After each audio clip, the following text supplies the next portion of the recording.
wanna change the world. I just want the perfect girl.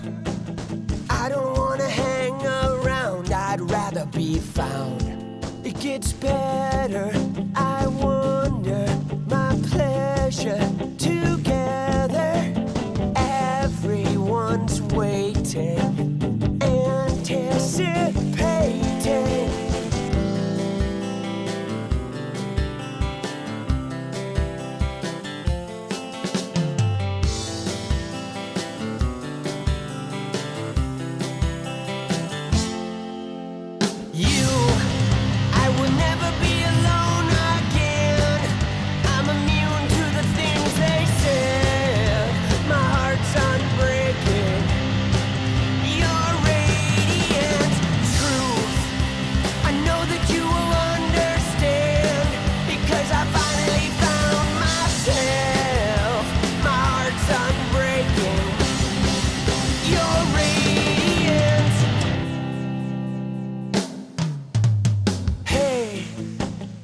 I just wanna change the world, but I'm not gonna wait my turn. I don't ever want to come down, I'd rather be found. It gets better, I wonder, my pleasure together. Everyone's waiting, anticipating.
It's about you.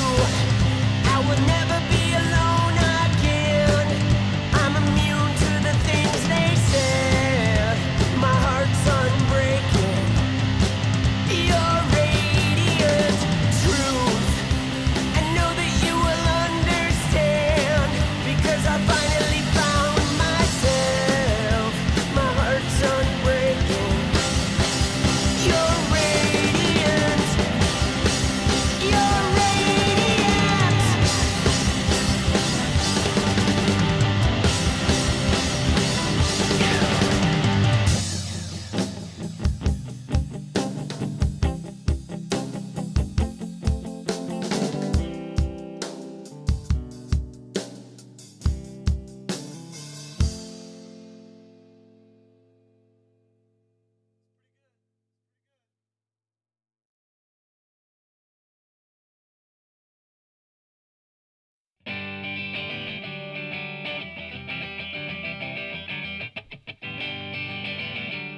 Freedom.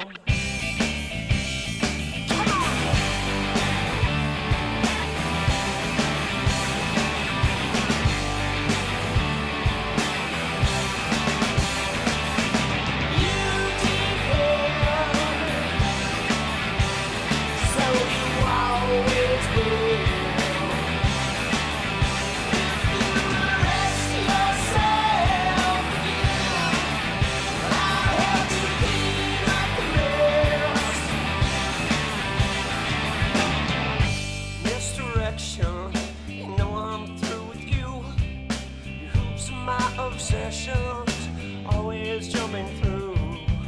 I'm so tired. perfection. Pay attention. You never will.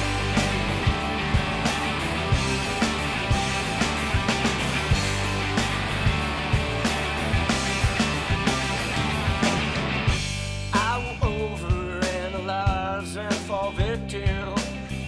My venom lowers. Time to get to know myself. I'm still tangled. I'm not worried. 'Cause I am caught up in this perfection. Pay attention. Yeah, you never will. 'Cause you depend. So you always will. If you arrest yourself again, I'll help you clean up the mess.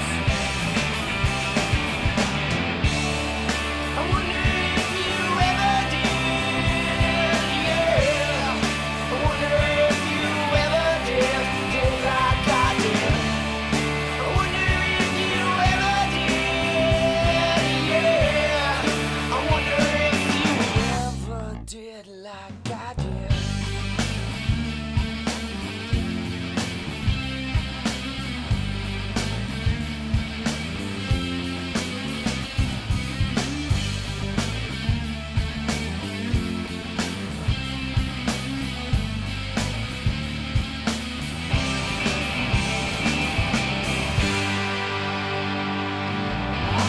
Just wanna be free, yeah. Free, yeah. Free, yeah.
Paint away day and night, 6 Yo! Alright, goodbye then if you dare. Someone new is pulling everywhere. I'm afraid to let the Nothing. is what I say. I feel far away. Let's go! Nothing. Is what I think. I will drown in pain. Yeah, yeah, yeah, yeah, yeah. After you, Let's go! I'm afraid How we doing, people? too soon. Cling to what you're given. Nothing is what I say. I feel far away. Nothing is what I think. I will drown in pain. Yeah, yeah, yeah, yeah, yeah. Ooh, oh, oh, oh, oh. Ooh, oh, oh, oh, oh.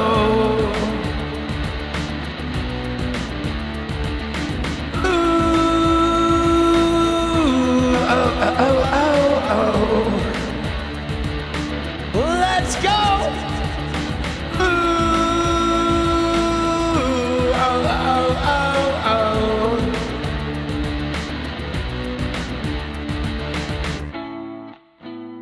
Let's go. Tomorrow is haircut. This is true. Day and night, 6 hearts, hope I'm okay. You're alright, goodbye then if you dare. Someone new is pulling everywhere. I'm afraid to let them. Nothing is what I say. I feel far away. Dude, how we doing? Nothing is what I think. I will drown in pink. Yeah. Nothing is what I say. I feel far away. Nothing is what I think. I will drown in pink. Nothing is what I say. I feel far away. Nothing is what I think. Nothing is what I think. Yeah. 'Cause I will drown in pink.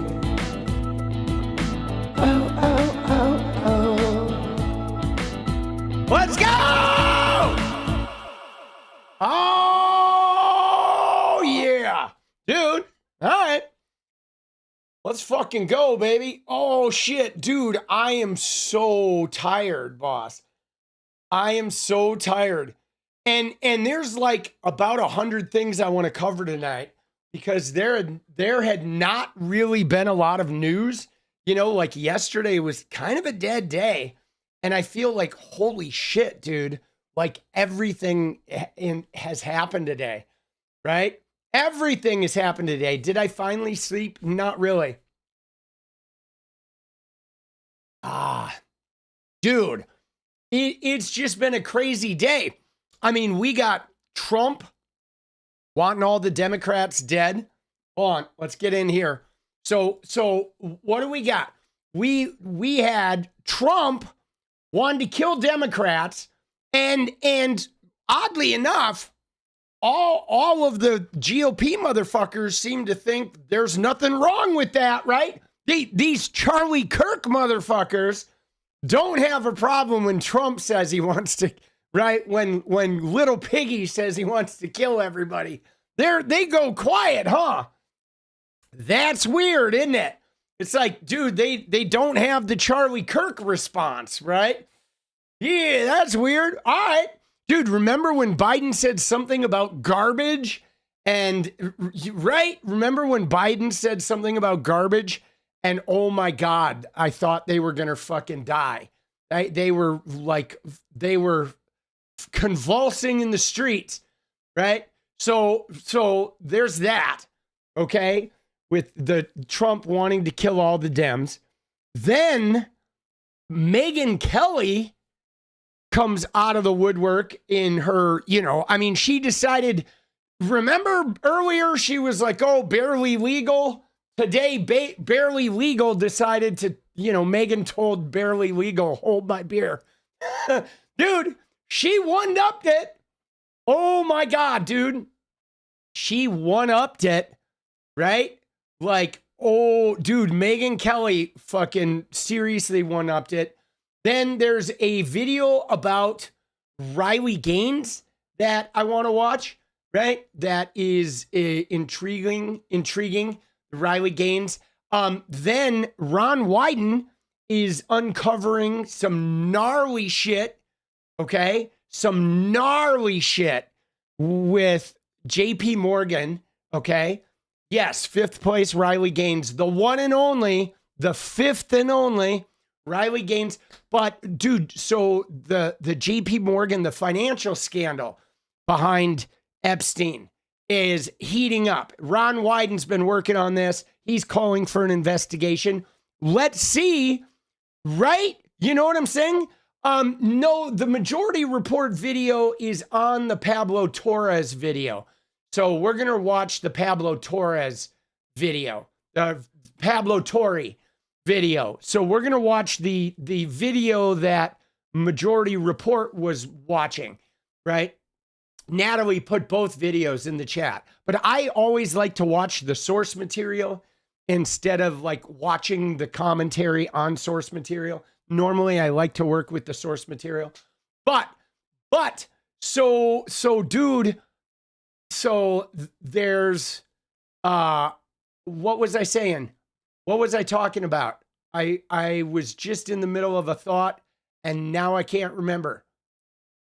Oh, the Epstein scandal. JP Morgan. So, right, you know, they're having all these investigations into, you know, all the Democrats, Bill Clinton, Larry Summers. Will they investigate JP Morgan? Right? Will they investigate JP Morgan? Something tells me they will not. Okay, something tells me that the people financing Epstein shit they're going to try to not investigate them, right? But then, guys, you ready for the coup d'etat? So there's some Candace Owens drama today that, like, unfortunately, guys, Candy O may be like slowly relegating herself to no longer being useful to the destruction of MAGA. Because Candy O, she got her foot caught in a bear trap, guys. Oh, shit. Oh, dude, she got her foot caught in a bear trap today. In a couple of them. Like, first off,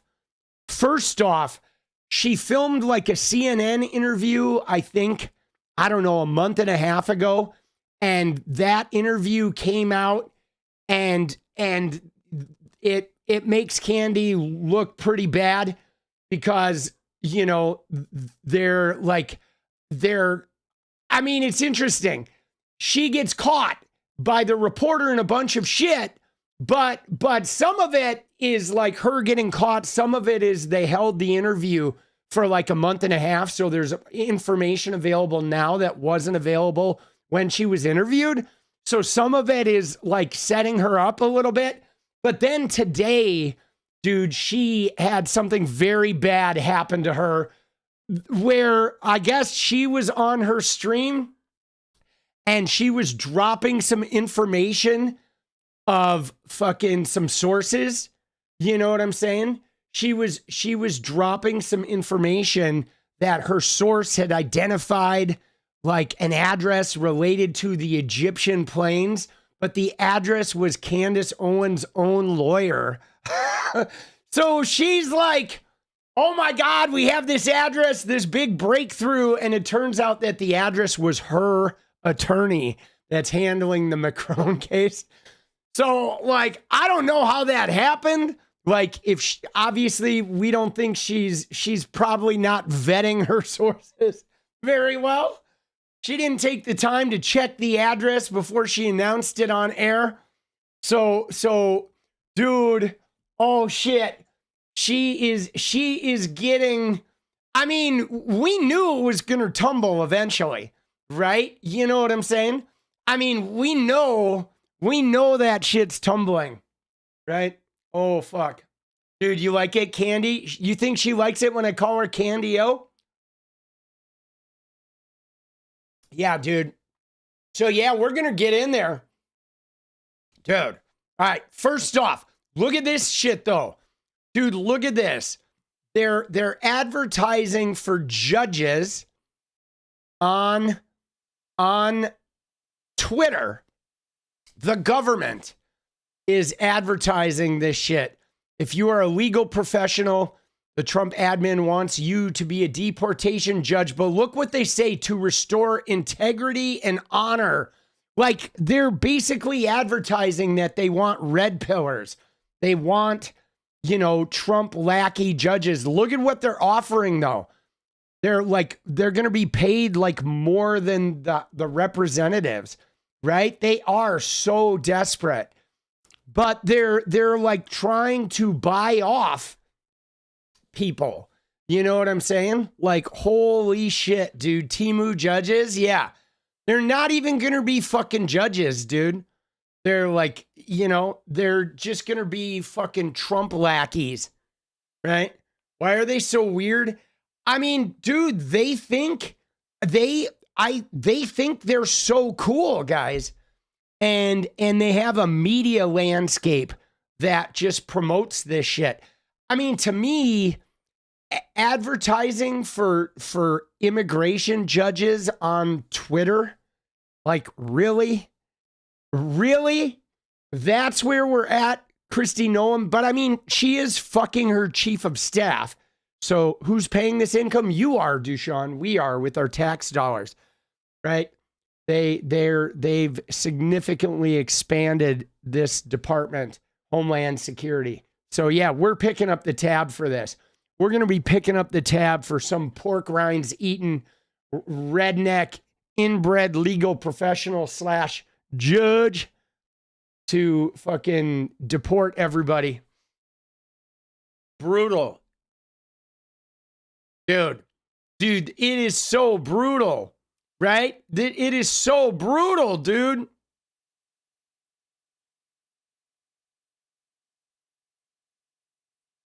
So brutal, dude. Fucking A, boss. Oh my God. All right. Dude, but did you see this? Oh shit. It didn't stick around very long, right? It did not stick around very long on the trending, but did you see the big trend today was, oh, look, dude, there was a Newsom poll, right? Look at that. Oh shit. An early poll that shows Newsom in the big time lead, JD Vance. Dude, I'll say this. I don't think JD Vance has a chance at getting elected as president. I just don't think he does, man. Dude, Chris, let's go.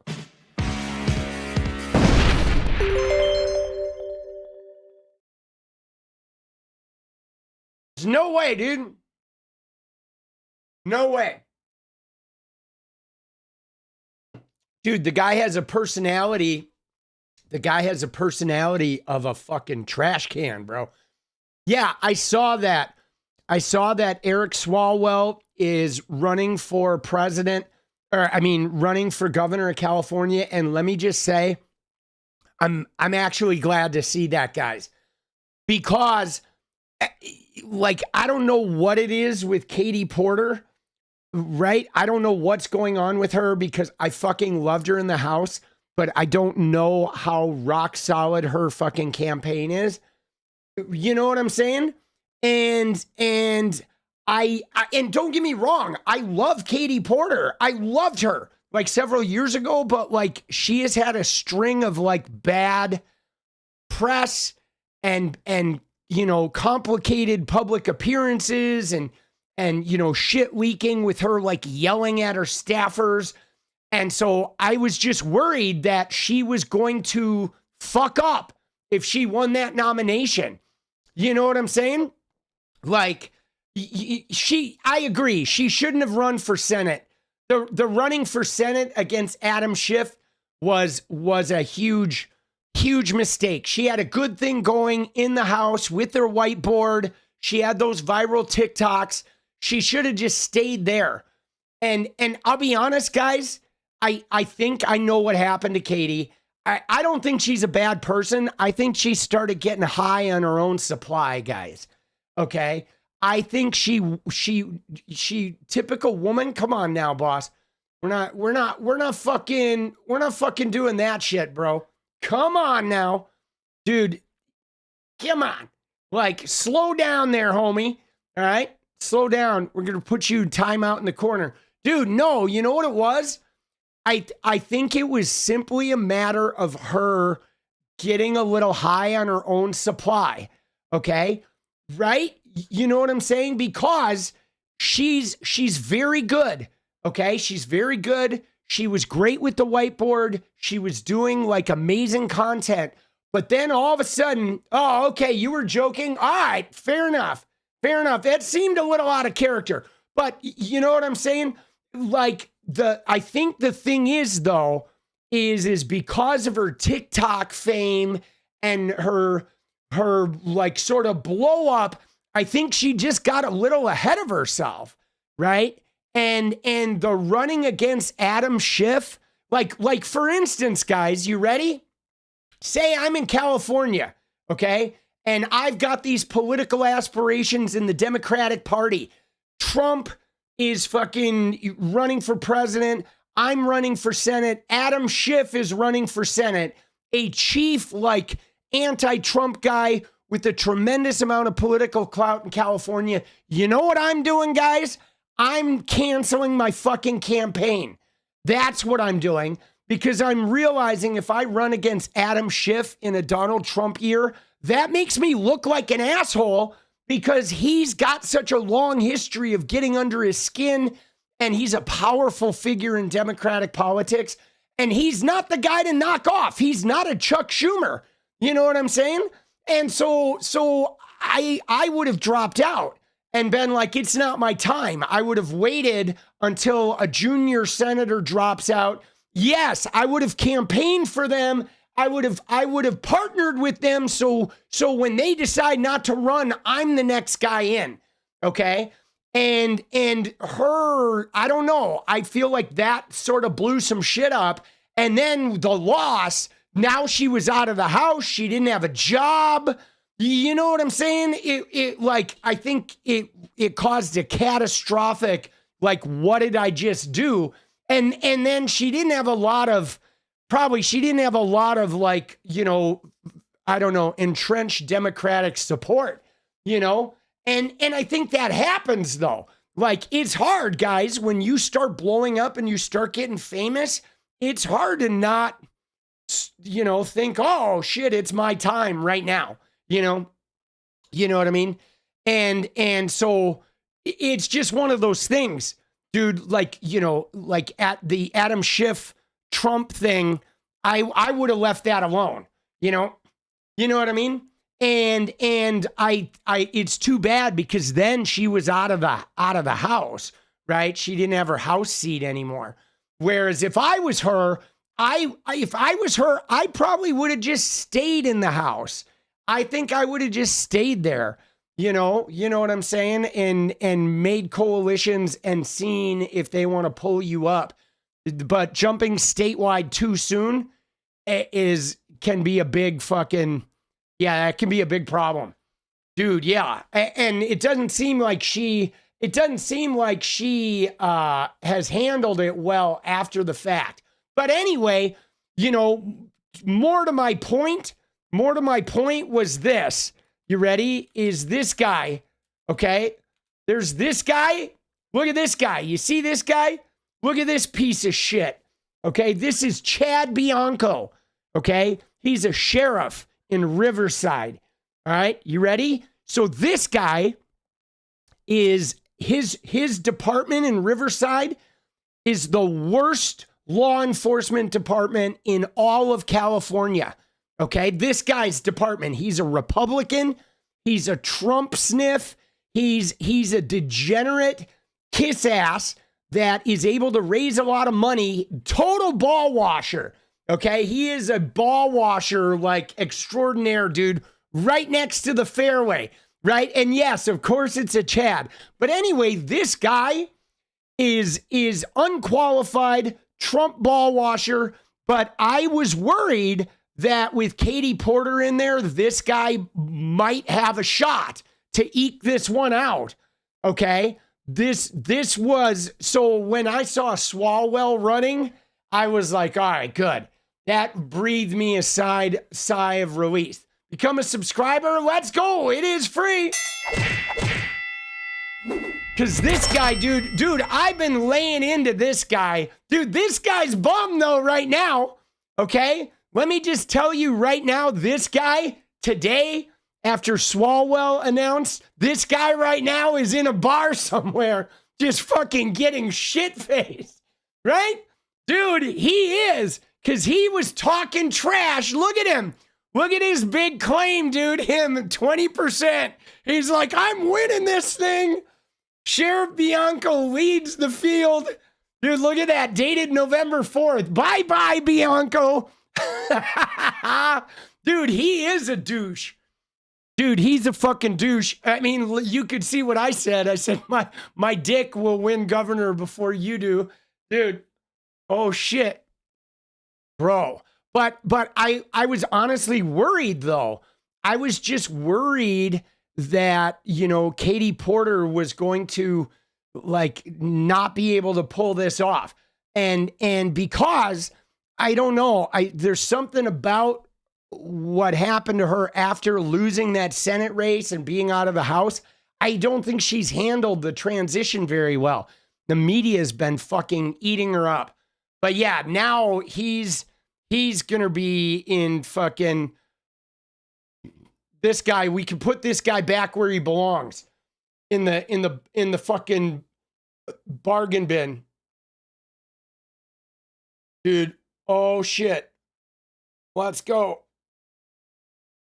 Oh. In the bargain bin, boss, where he belongs, dude. Sheriff Chad Bianco. Jesus.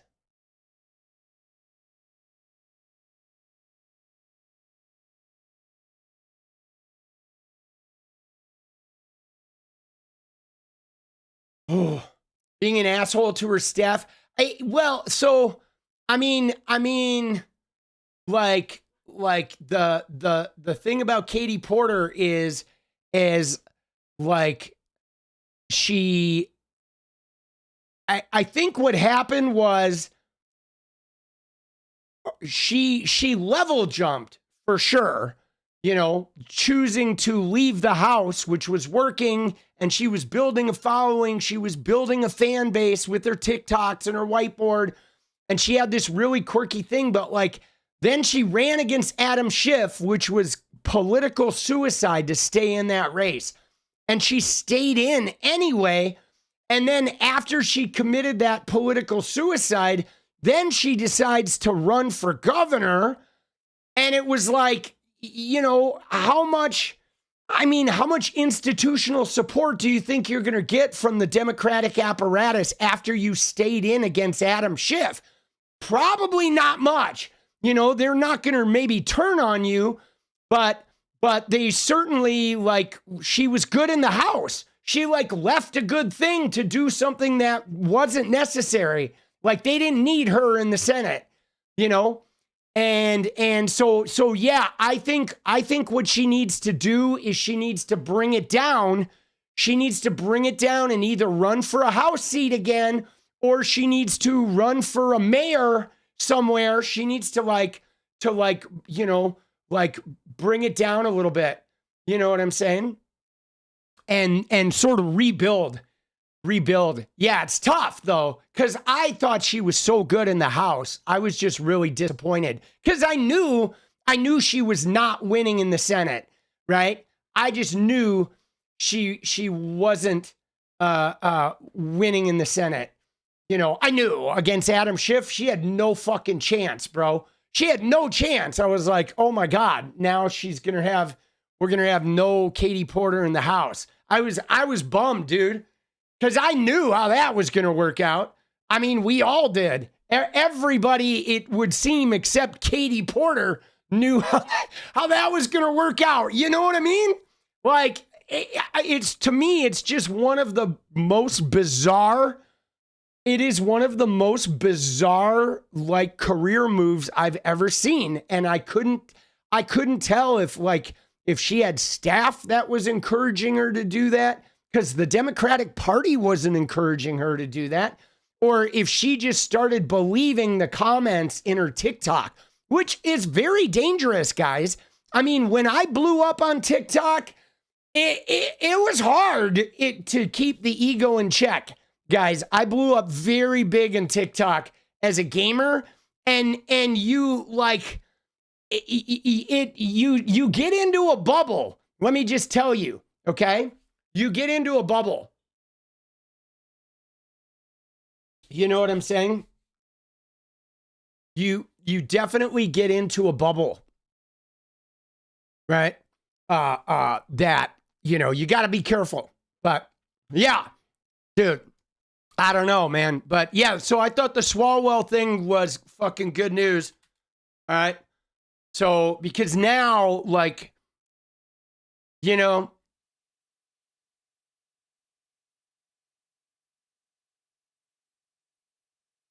oh shit. Dude, yeah, these guys are gonna get investigated. Dude. Dude. Oh. Let's go, bro. Dude, homie needs a new suit jacket, though. What's up, dude? Dude, we gotta check his tailor, though, dude. Who's his tailor, bro? Dude.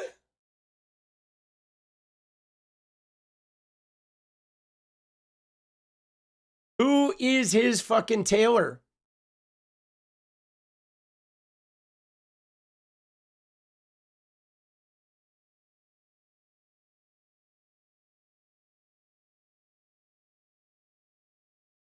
Right. That's funny. All right. All right. Dude, so Trump, dude, so the Trump and the Democrats, what is going on, boss? Dude, like, what is going on? So, I mean, here's the thing. Let's start by watching the video, shall we? Let's start by watching the video. Dude, yeah, the jacket was a little tight. He's getting a little too yoked. All right, so we're going to start by watching this video. Okay? Now, let me just say, I have not watched this video yet. Okay? I have not. I have not watched the video yet. I've heard details about it, but I would like to start off by saying it's telling that they need to make this video, okay? The fact that they need to make this video is telling. Now, why do they even need to make this video? Because during Trump's first term, he wanted to shoot protesters in the knees. He asked generals to do shit that they said, whoa, that breaks the Constitution. He's been trying to break the Constitution this entire term. Oh, I can do the Insurrection Act if I want to. Oh, Trumpy, right? Or, you know, he's trying to use 𝗙𝗶𝗶. And you know what I'm saying? Like, every day he's trying to send the military in. He's tweeting apocalypse now memes and shit and implying that he's going to go to war with cities. Like, fuck off. So, yeah, do the troops need a reminder that if Trump tells you to go and kidnap Gavin Newsom or to go and shoot 𝗙𝗵𝗏, that you say, fuck off, dude? Yeah, of course he needs a reminder. But the fact, guys, the fact that we're in a situation where we even need to deal with this is like bizarre, okay? There has never before been a president who just openly said, I'm gonna fucking break the law and the Constitution, right? And then a whole bunch of people are like, yeah, go break the law. The same people, they call themselves law and order. Like, fuck off. But so anyway, let's watch the video that got him up in arms and see what we got.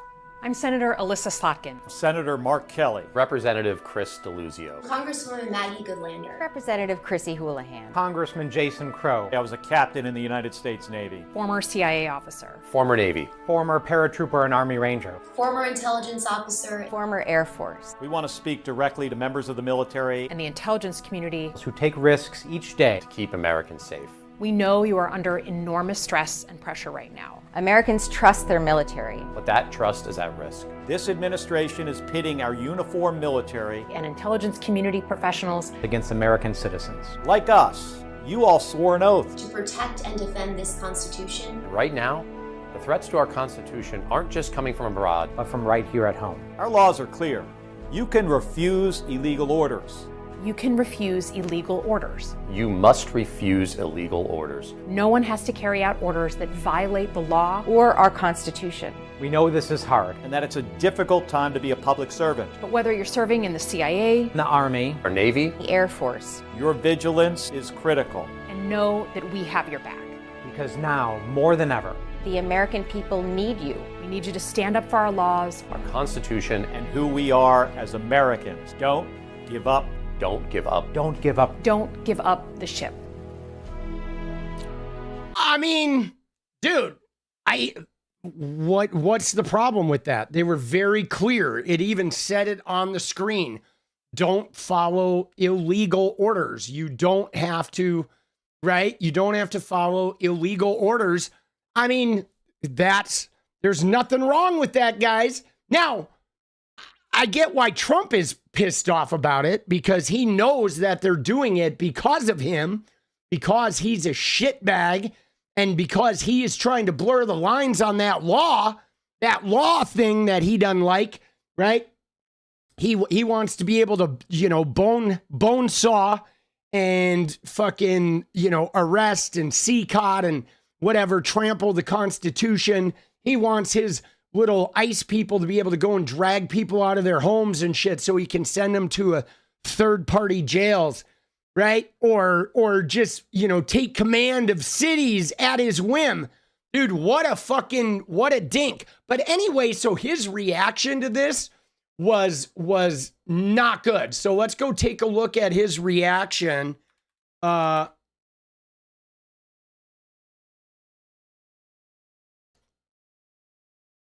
So Trump got on Truth Social and had a fucking meltdown, okay? And so here's what he did, okay? Let me see. So obviously, guys, he, as you are about to see, okay, he fucking like flipped a lid, all right? Because recall, guys, yes, you little piggy is not being quiet today, because remember, guys, remember the day of the Epstein vote when Trumpy didn't tweet at all? 0 tweets after the Epstein vote. Remember? And the next day he was like, I blew my stack. And Bill was like, yeah, he did. Bubba was like, yeah, he definitely blew his stack. Right? He tweeted 0 tweets after the Epstein vote.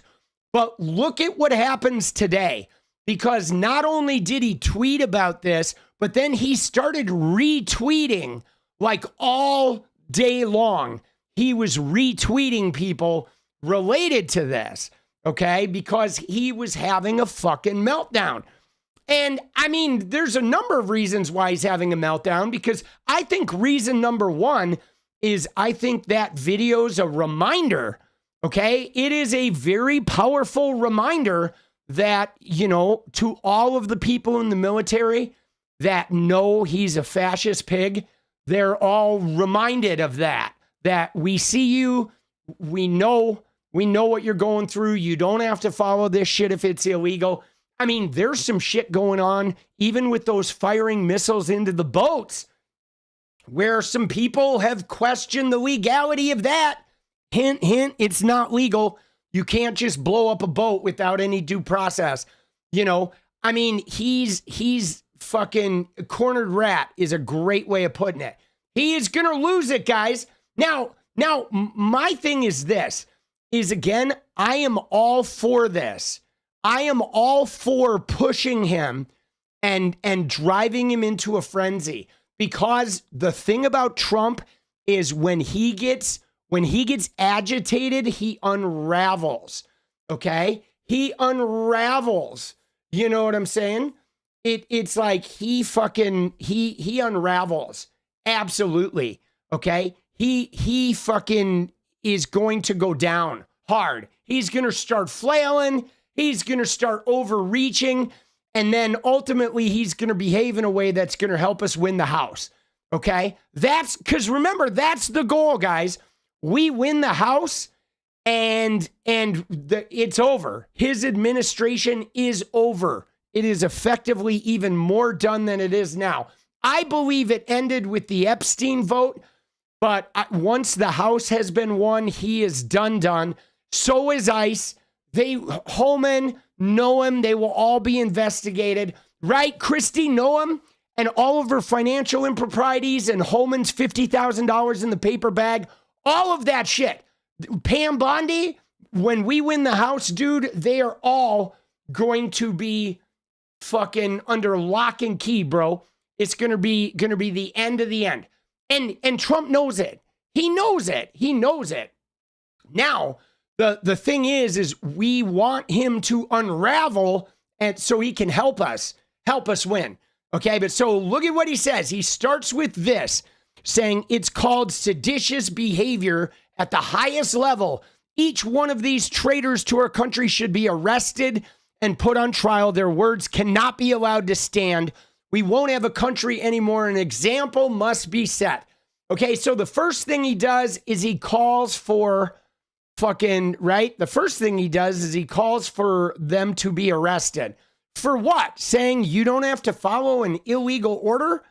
A bunch of military people who've served in the military who didn't have bone spurs said you don't have to follow illegal orders. What did they do, bro? That's literally like in basic training, boss. You know what I mean? Like, what are we talking about? It's literally in the oath. Yeah, they basically recited the oath. But so he calls for arrest. Then he starts retweeting. Look at what he's retweeting. And now he's retweeting all these random Truth Social bots. Why aren't they under arrest for sedition? Thrown out of their office. Enough is enough. Oh, then he retweets another one.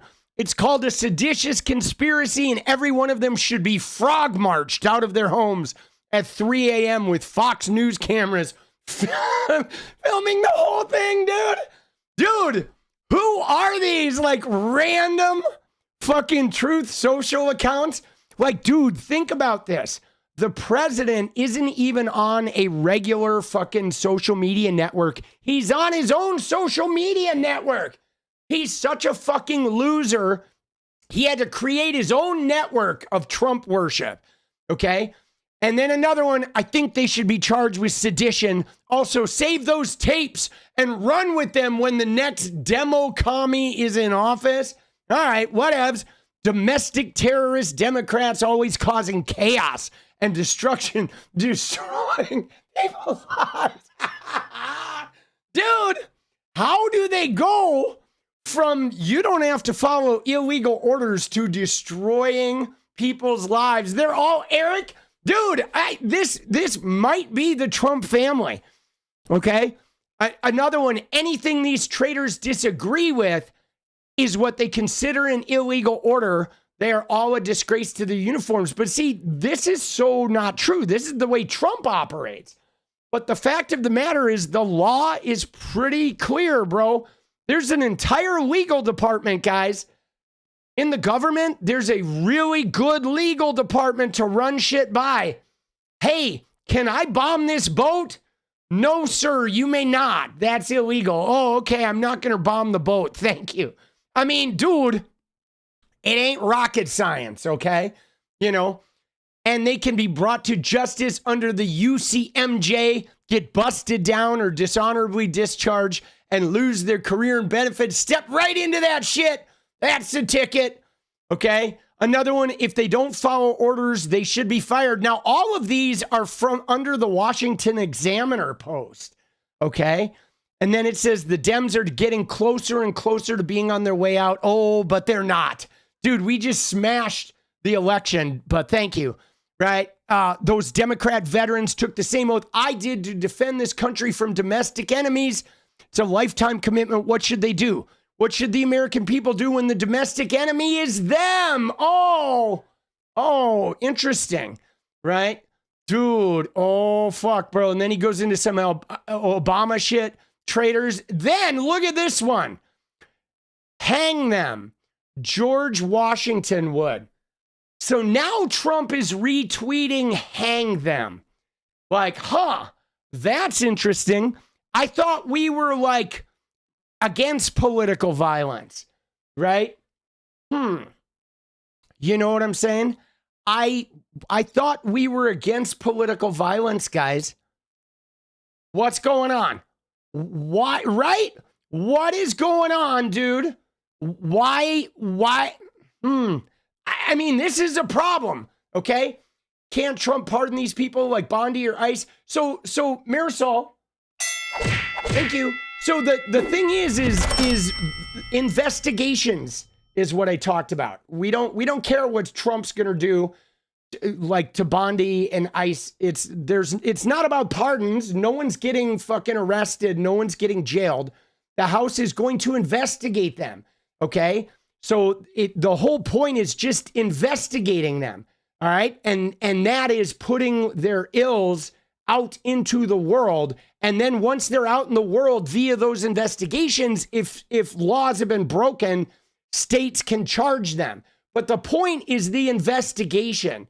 Okay. The point is filling the airwaves with their financial improprieties and the crimes they've done, and making, if 𝗙cie𝗶𝗹𝗶 is having to respond to investigations for 2 years, she's not going to get any work done. Okay. You know what I mean? The key is the spoke in the wheel, right? It's public opinion. It's ruining the party, showing their crimes so they lose a bunch of down ballot races. Okay. And then you investigate. And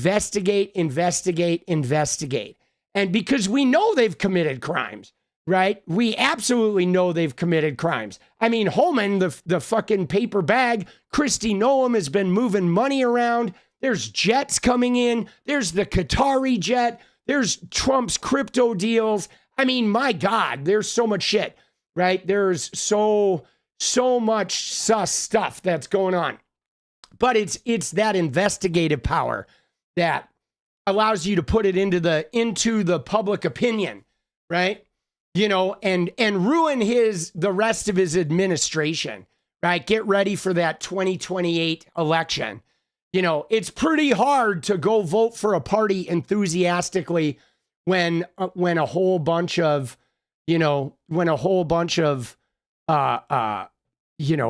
criminal behavior has been happening. Right? It just doesn't look good. But dude, this is so problematic, guys. Like, and look at this though. Look at this this is like an iron cross practically. You know what I mean? Like, look at this shit. It's like a mix between that crusader symbol and an iron cross. And you know, like, what is the fucking president doing? The president's retweeting this account. You know what I'm saying? Yeah, Hegseth has this on his chest. It's that crusader shit on his fucking chest. And hang them? Like, bro, what are we doing? Right? And it's very similar to the Iron Cross, you know, but yeah, it's the one from Hegseth's chest, right? You know, I mean, there it is, right? I mean, it's a little bit different. See, this one actually looks a little more like an iron cross, right? It's a little less fucking T squared. You look at like an iron cross, right? I mean, dude, it's definitely an iron cross, right? You know what I mean? Like, I mean, that shit is fucking no bueno, bro, right? Come on, dude. Hang them. George Washington would. And this is the president, guys. Political violence guy. All right, he keeps going, though. Unlawful is the word. Indict all of them. Sedition, insurrection, treason, right? Then he tweets again. This is really bad and dangerous to our country. Their words cannot be allowed to stand. Seditious behavior from traitors. Lock them up. President DJT. I mean, can we just look at sedition, okay, and look at what sedition means? And sedition is inciting people to rebel against the authority of a state, right? Like, that's not what they said. Inciting people, engaging in conduct or speech that incites others to rebel or use violence against the established government or state. It involves promoting disaffection, hatred, or contempt toward the government, its constitution, or the rule of law. My God, they didn't do that at all. Okay, they didn't incite any violence. They said how much they love their country and how important the Constitution and the rule of law is. And all they did was repeat the oath that says you don't have to follow illegal orders. You should not follow illegal orders if you get them. Like, bro, this is crazy. Sedition. Shut the fuck up, Trumpy. Right?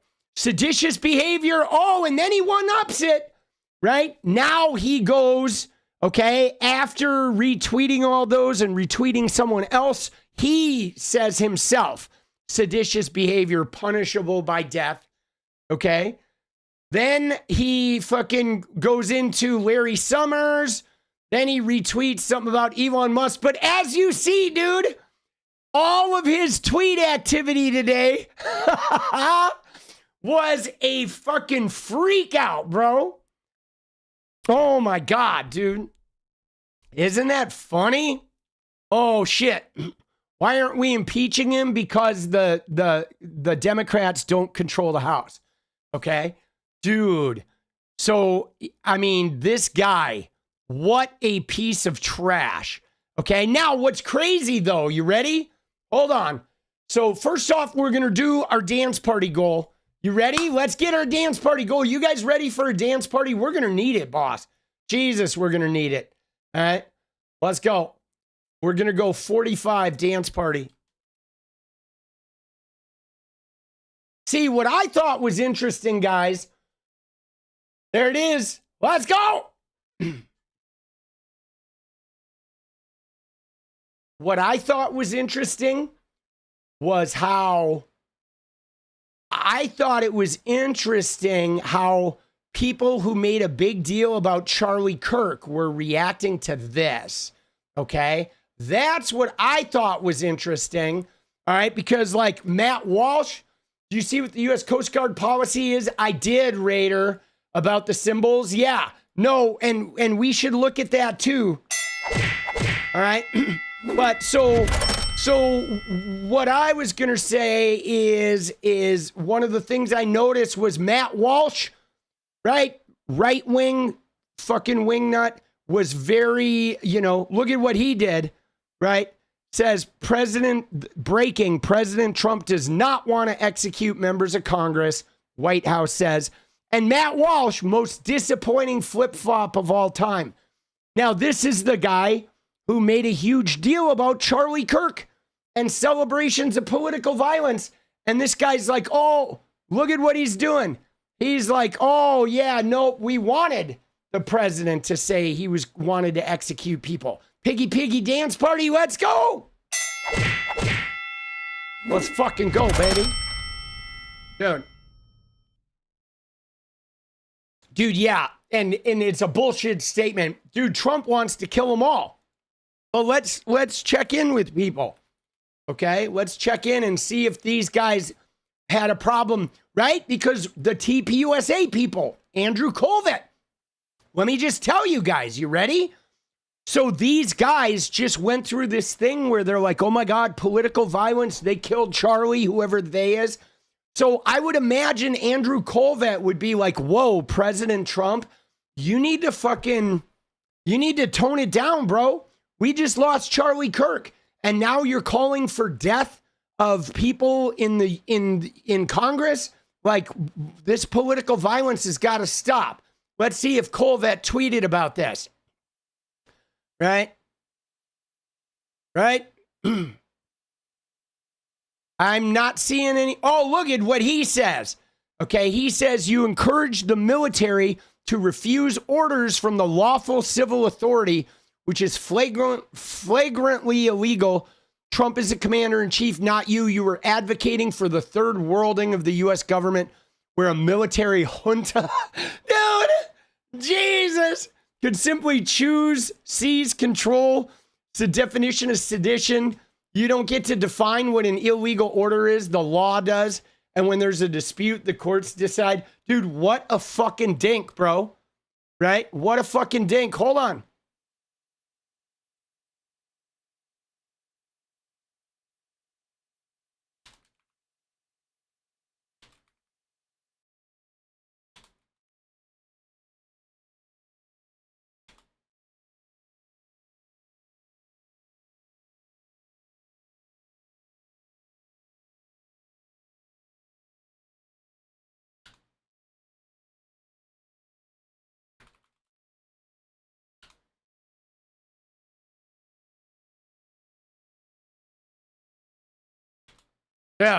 Dude, What the fuck, bro? You see that shit though? Dude, these guys are clowns. These guys are fucking clowns, bro. Dude, they did. What do you mean? The thing about him though, the thing about this guy, this Andrew Colvett saying you don't get to decide what the law is, right? Define what an illegal order is. That's bullshit. That's bullshit. Every soldier has the power. They know what the Constitution says. They know what the fucking law says, Andrew Colvett, you fucking piece of shit. You don't wrap up in court. Every soldier who takes that oath to uphold the law and the Constitution has a right to identify illegal orders and refuse to obey them. Okay? That is the right you have. It's your duty as a fucking soldier. And I'm sorry, Andrew Colvett, that you obviously have no one in the fucking military in your fucking family, clearly. But let me just tell you, somebody who every male in my family but me was in the goddamn military, some of them for 20 years, they have a right. The soldiers know what is lawful and unlawful and what's breaking the Constitution. And I'm sorry that you piss your pants over Charlie Kirk, but when the president says he's going to kill people and commit political violence, all of a sudden you're okay with it. You fucking dirtbag, bro. You know what I'm saying? Like, come on, dude. This guy is a fucking clown, boss. Dude, these guys, right? But all of these guys, okay? All of these posers, right? Let's look at the Pizzagate shitter. What did he say, dude? We know he's going to chime in.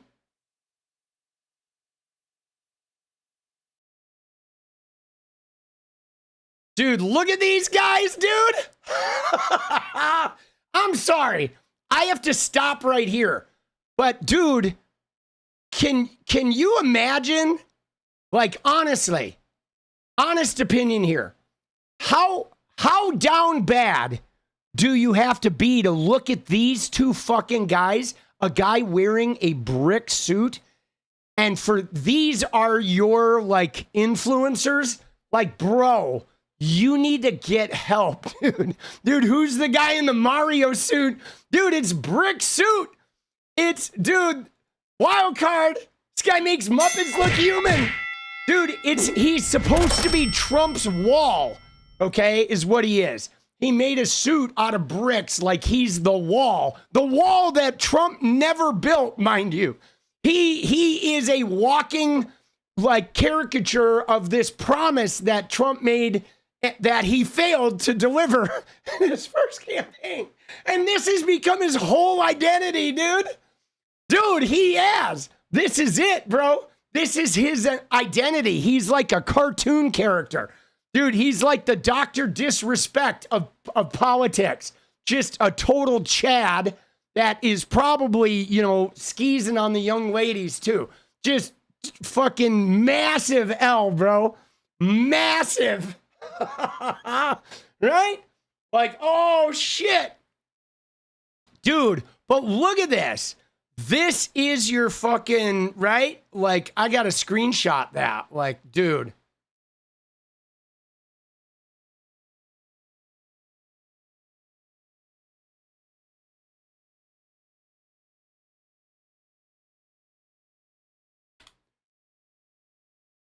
Dude, you know, like, what the fuck, dude? Dude, that's the people they idolize, man. Holy shit. How is this real? Dude, it is like the king of ignorance rose up and acquired power, and so his ignorant army have all gathered beside him, right? You know what I'm saying? Pretty bad, right? Dude, look at this shit though. Never forgive them for what they took from us.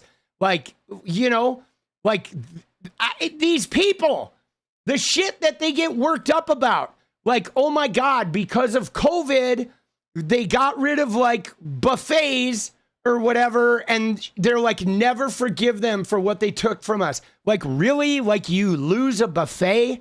You lose an open pizza buffet and you just can't go on? Like, what the hell, dude? You know what I'm saying? Dude, they are like so pathetic, dude. Like, that's your, like, what a fucking first world problem, bro. All you can eat. Yeah, they're the ones like, I'm sorry, you can't just stuff deep dish pizza in your face in the floor of a Golden Corral all day anymore, dude. Like, oh my God, dude.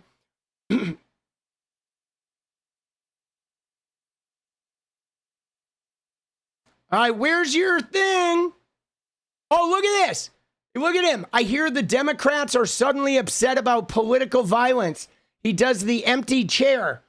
Like, ooh, oh, yeah.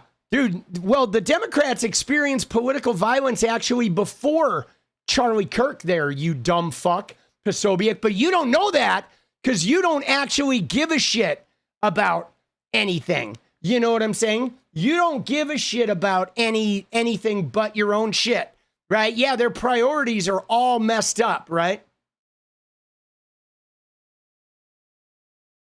All right. Dude, look at this.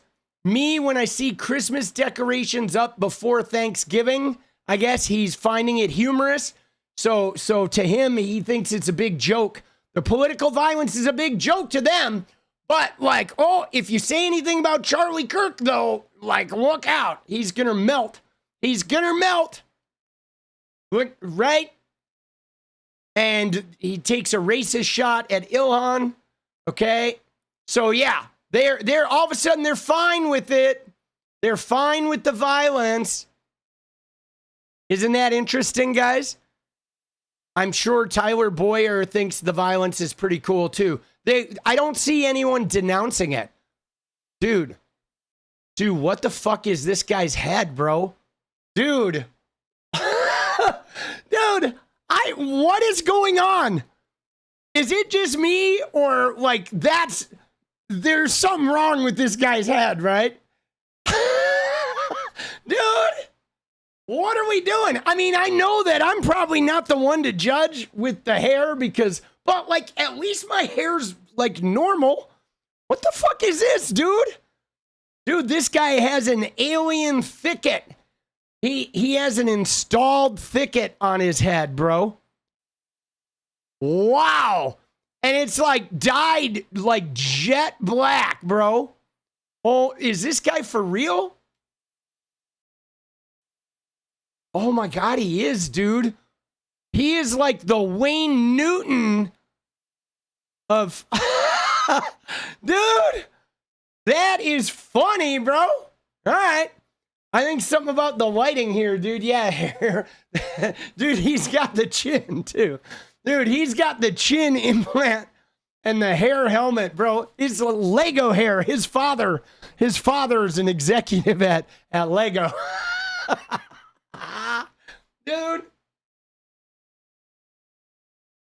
Dude, homie went to the fucking hairstylist and brought a Lego figure with him. He said, I want to be this guy. Oh, Lord. All right. Dude, that's funny. That's funny, boss.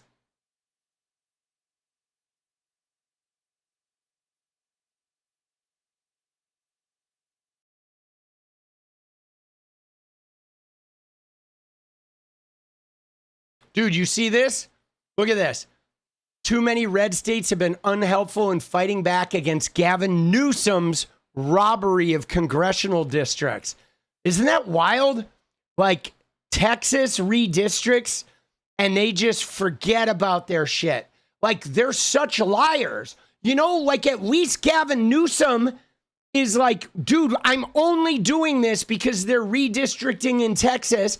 We're only going through with it if Texas does their shit, and we're going to vote on it because the voters have to approve it. And they're like, but they just lie. The Christians just lie. Outright lie. You know what I mean? The Christians literally just outright lie. And guys, I've never seen this in my lifetime. where the Christians have been such brazen liars, like the religious evangelical right in America right now, is they are just brazen fucking liars. You know what I'm saying? Brazen. And they don't care. They somehow believe they've gotten this free pass that they can lie and be racist and be judgmental and self-righteous, and they can, hoard money and wield power and lay down with the devil. All of it. And it's just completely get out of jail free fucking tattoo emblazoned on their chest. It's the craziest shit I've ever seen. And I feel like it's kind of dangerous. You know what I'm saying? I feel like it's a little bit dangerous because they're definitely living outside of reality, right? They are living outside of reality. Dude, Andrew Tate gets hyper liquidated. Did Tate go down? Dude, I've definitely lost a chunk, but in the fucking... So it looks like Boyer didn't respond. Okay, he stayed out of the fight altogether. But man, guys, these guys are so fraudulent. All right, Boyer is focused on other shit. But crazy, dude. All right. Dude. Red hat spelled backward is hat red, hatred. Oh, interesting. That's a good one. That is a fucking good one. But look at this, dude. This is true, man. The president, it's like first he reposted, okay? And then he followed it up with a statement of his own. And I mean, guys, it was bad enough reposting it, but for him to repost it and then follow it up with his own personal statement is pretty fucking crazy, You know what I mean? That's pretty crazy. I've never seen a president call for death.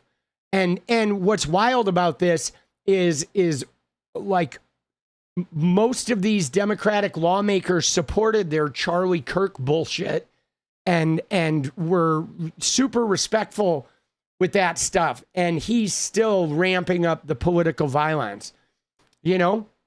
He's still ramping up the political violence, and like, Jesus, dude, it's fucked up, man. It's fucked up.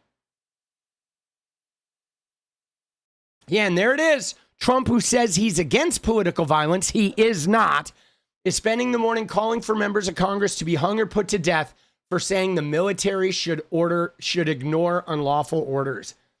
And that's it, dude. That video basically said, guys, it's really important you obey your oath.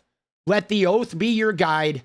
Okay? We as a country, we're all veterans, and we just want the oath to be your guide because there's been some crazy shit floating around. Some wacky things have been said about invading cities, and some memes have been shared implying that you're going to go and be used against your own citizens, which is unlawful. So let the oath be your guide, right? Holy shnikes, right? It's just wild. Yeah. Oh, yeah, dude. I mean, we know who Trump is. He's despicable. But that shit is not. So my thing is this. Okay, you ready? Here's my thing. To all of the MAGA people and to all of the people, the Charlie Kirk worshipers, all I have to say is, as of today, your belly aching, your bemoaning is now done. From here forward, any complaints you have about the way people respond to death or what happens to people is going to fall on deaf ears with me. We will entertain no more of your self-righteous talk, okay? We will entertain no more of your self-righteous talk, okay? Dude, I appreciate, I do have to remove some of that shit. Sorry. I can't let that kind of stuff go through in chat. We gotta fucking chill. But so there will be no more, okay? There will be no more entertaining their whole, like, oh my God, what you said, oh, political violence. We're not going to entertain their talk anymore, okay? We will not entertain it. Guys, put a link to the staffer person. I would love to see it. I have not seen that. But yes, we will not, because what's been happening since September 10th, right? 2 months. We have endured 2 months of like, you, they, you killed Charlie, you've done this, you've done that, you promoted political violence, you.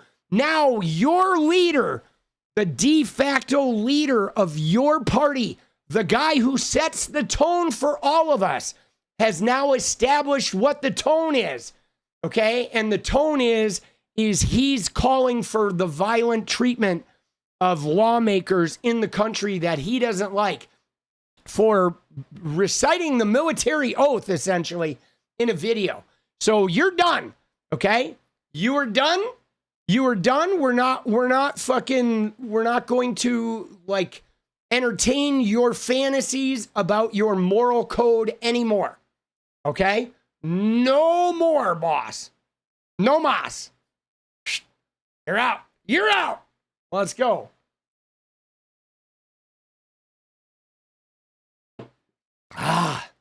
Dude, it's crazy. I mean, we knew they were BS. I mean, we knew that was just grandstanding, you know, that it was grandstanding. And they'll say like Jay Jones or whatever, Charlie Kirk. I had nothing to do with Charlie Kirk. The Democrats had nothing to do with Charlie Kirk. There's not a leftist I know that had anything to do with Charlie Kirk. I don't know a single leftist or even a group of leftists that entertain like killing or violence of that kind. I have never known any. I've known plenty of right-wingers who fucking talk about that shit. They literally say it. You try to take my gun, I'm going to shoot you. I had people saying it last night on Twitter. And I was like, what are you talking about? You wouldn't shoot anybody. If Trump came and took your guns, you would dutifully give them up. You won't even go to a goddamn protest. You think you're going to pull out your gun and like fight the government? Like, shut up. The government fucks you over and you won't even go protest. Don't tell me you're going to show up with your gun and fight some battle against the government. We all know you're not. You're going to sit on your couch and watch NFL and eat pork rinds and fucking, you know, Buffalo Wild Wings and fucking cry like a bitch if you see a gay kiss on TV. We all know what you guys are about. Like, come on, boss. You know, like these tyranny people, like, please, bro. There's literally government people with masks on running in the streets. If that isn't tyranny to you, then you don't know what tyranny is, right? Come on. Dude, not fascist enough. Perhaps. I mean, dude, this shit is crazy. All right, moving on though, dude. You ready? We can't spend all day on Trump being a fucking clown show. But, dude, we got to go to the Megyn Kelly thing. Bro. All right? We got to go to Megyn Kelly. Because Megyn Kelly is like, she's off her rocker. Okay? The clip that I'm about to play for you right here, bro. I mean, I just don't even know how to process this, guys. This is some of the craziest shit I've ever seen. All right? Get ready. I mean, you thought it was crazy before, okay? But let me just find it. Dude, she's going ape, bro. She is going ape. All right, here it is. All right, you ready? So, first off, we are just a couple of days from Megyn Kelly's recent gaffe, okay? And what was her gaffe? She was minimizing Jeffrey Epstein. Remember, she brought in some mythical friend that supposedly is close to the investigation, and she felt like she needed to tell America, well, my friend says Jeffrey Epstein's not really a pedophile. He likes the barely legal types, and she was talking about like 15. And it's like, 15 is not barely legal. 19 is barely legal. 15 ain't legal. Okay? And now I know people will say age of consent, but dude, I don't care what the age of consent is. If you're 50 and you are hanging out with somebody under 18, you are a child rapist.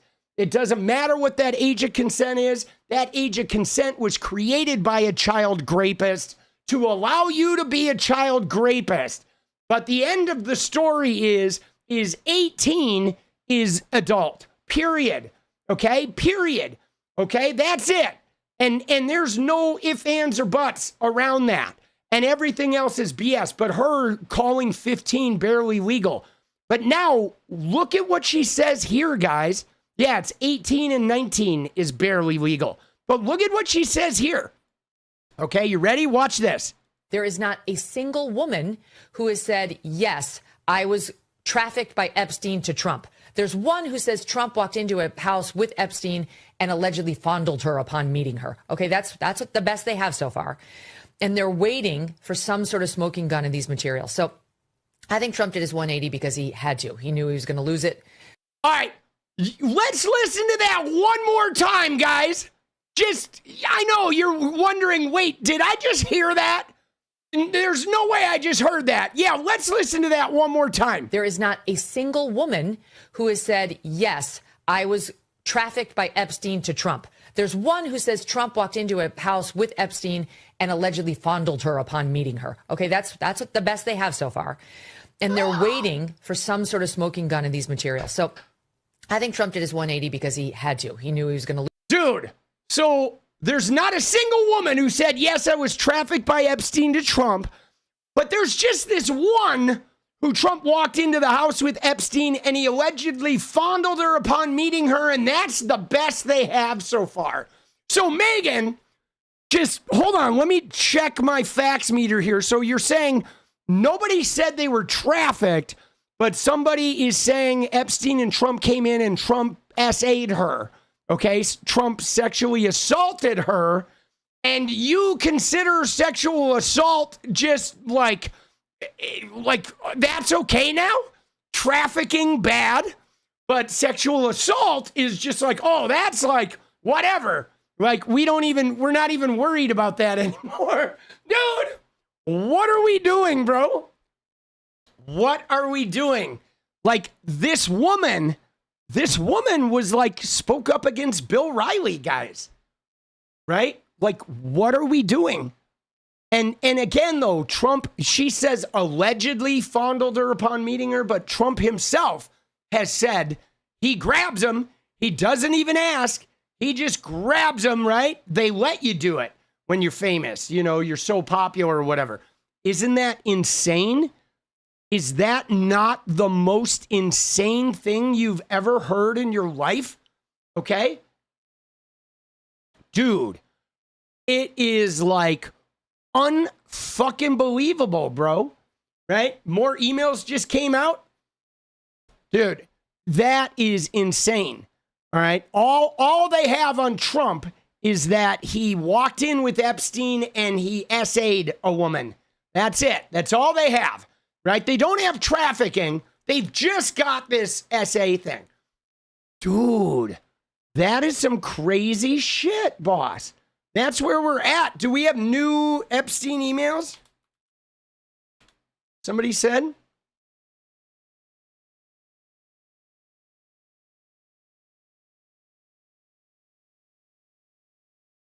I don't see any announcement about this.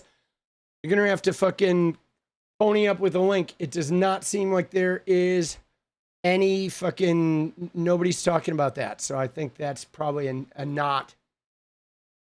Oh yeah. These people have the Winrose song, Diggy Diggy. They're definitely digging some holes, man. All right, guys, we got to check in with the dance party. 16 minutes. All right, we have to devote the dance party, guys. We got 16 minutes to get this shit in, and then we're going to move on, and we will talk about that Coast Guard shit. That Coast Guard ruling is pretty crazy. But, dude, I cannot believe that Megyn Kelly, I just don't understand what she's doing. You know what I'm saying? I don't understand what her, I don't understand what her point is. You know what I mean? You know, like that's the thing that I don't get is why, what is her agenda here? You know, why did she feel like she needed to go and like clarify that Jeffrey Epstein's not a pedophile? Dude, Kimberly, let's go. Kicking us off. Here we go. We need 17, guys. 17 and 15. Right? Like, why did she feel the need to, you know, because she didn't discuss any of the other terms. She didn't say, well, he was a, you know, hebephile or a phobophobia, you know, right? A phobophile, right? She didn't go into any of the actual terminology. She just said he's not a pedophile. He likes barely legal, but 15 is not barely legal. So she's kind of like, you know, moving the goalposts to what is allowable, what is acceptable. I mean, I have a feeling I know why, okay? I mean, she said it. You ready? I mean, Megyn Kelly's just Goebbels in a wig. All right. But dude, I think this is a clue, okay? You ready? But let's just look at this. Where is it? This is the clue, dude. I think she gave it away, all right? Because it's the very last thing she said right here, guys. Watch this. So I think Trump did his 180 because he had to. He knew he was going to lose it. There is right. I think Trump did his 180 because he had to, because he knew he was going to lose it. So I think this relates to the person. I think the person she was talking about is an actual friend. I think she has a friend who got the scuttlebutt from Capitol Hill that the Republicans know there's some really devious shit in there. And so she was like calming the waters, trying to move those goalposts so when the devious shit comes out, they can be like, well, it's not really that devious, right? They're prepping for the gnarly shit that's going to come out so they can minimize it, okay? That is what I believe is happening, is that she does know, she knows, Dersh definitely knows. F MAGA, let's go, Elf! Let's go, baby!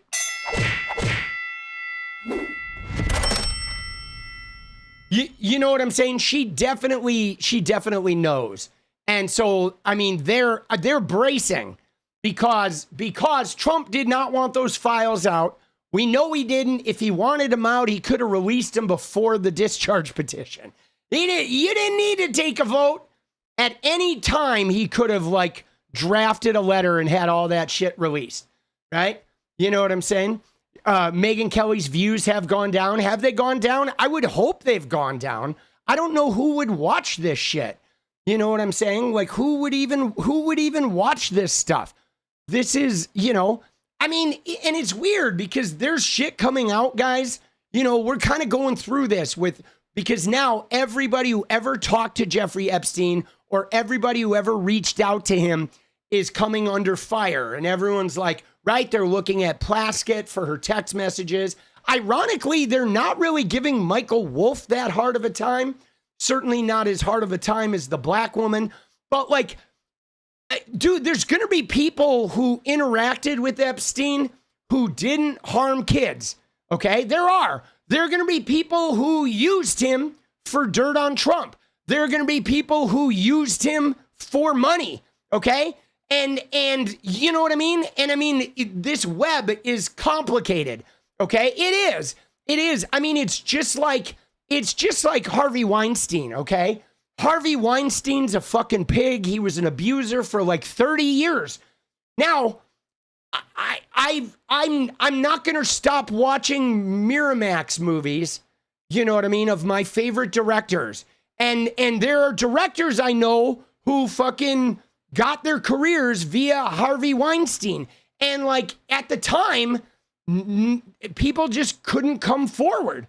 The guy had too much power. There wasn't enough institutional pushback.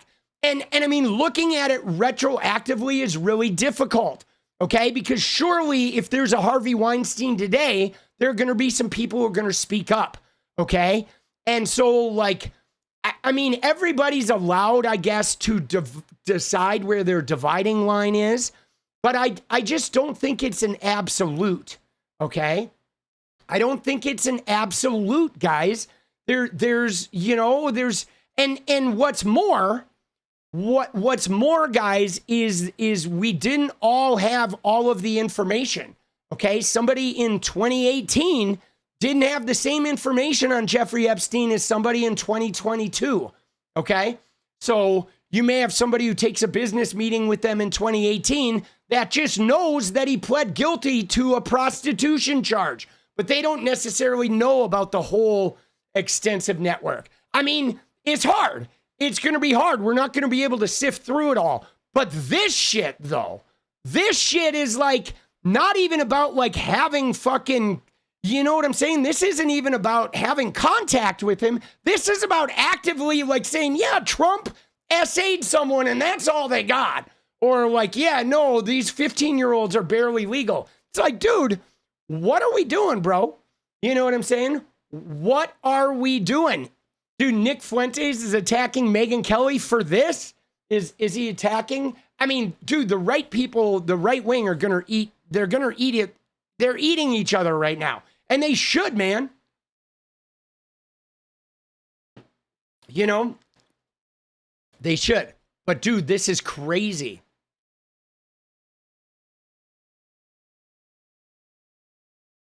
Yeah, no, I've seen that about the Kristi Noem thing. Dude, Epstein had blackmail goods on everyone. I mean, it looks like he had a lot. Like he was involved, right? I mean, he was definitely involved in some shit. But yeah, this is crazy. She is just like at it. You know what I mean? She's like going off, dude.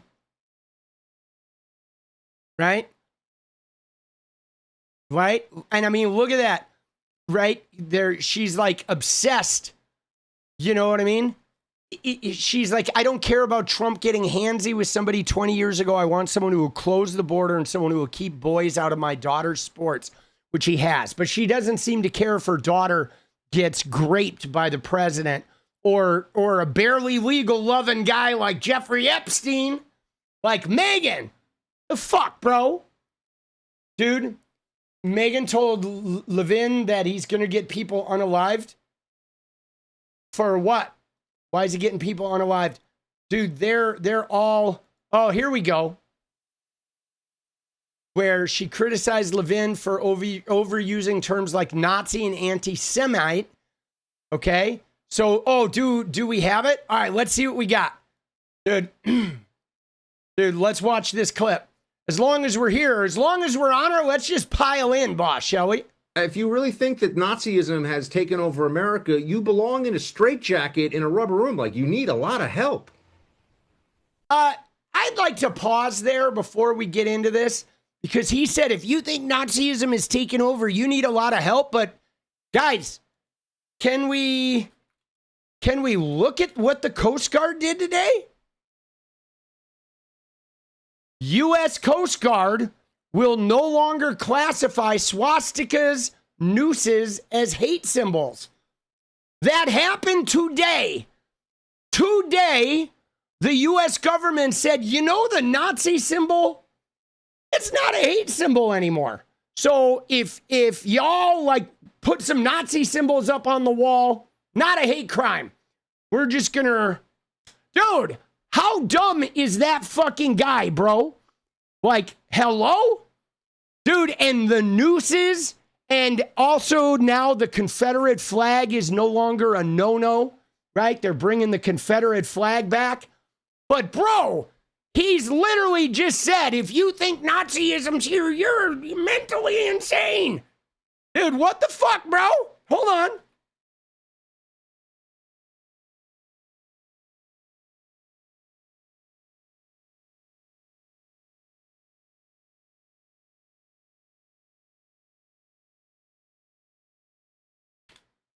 All right, buddy. I hate to do this to you, boss, but where are you at? Where'd you go?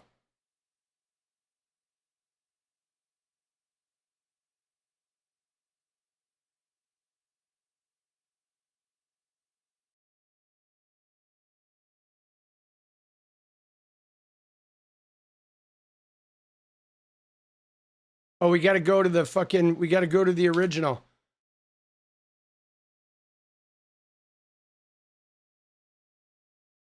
Dude, I'm just going to leave that. There we go. Dude, what a fucking, like, what are we talking about, bro? Whose orders are those? So it's coming from the higher up, right? It says, I mean, I don't think any individual takes place for it. Okay. It is just aligning itself with the Trump administration's changing tolerances for hazing and harassment. Okay. So the Coast Guard didn't comment. The spokeswoman, Jennifer Plose, said by phone that the service disagreed with the reporting, but will look into the policy changes. She said, we will be reviewing the language. So the Coast Guard is saying, well, that's not exactly what we did, but we're going to go look at the language. Dude, come on, man. Yeah, they're DHS, aren't they?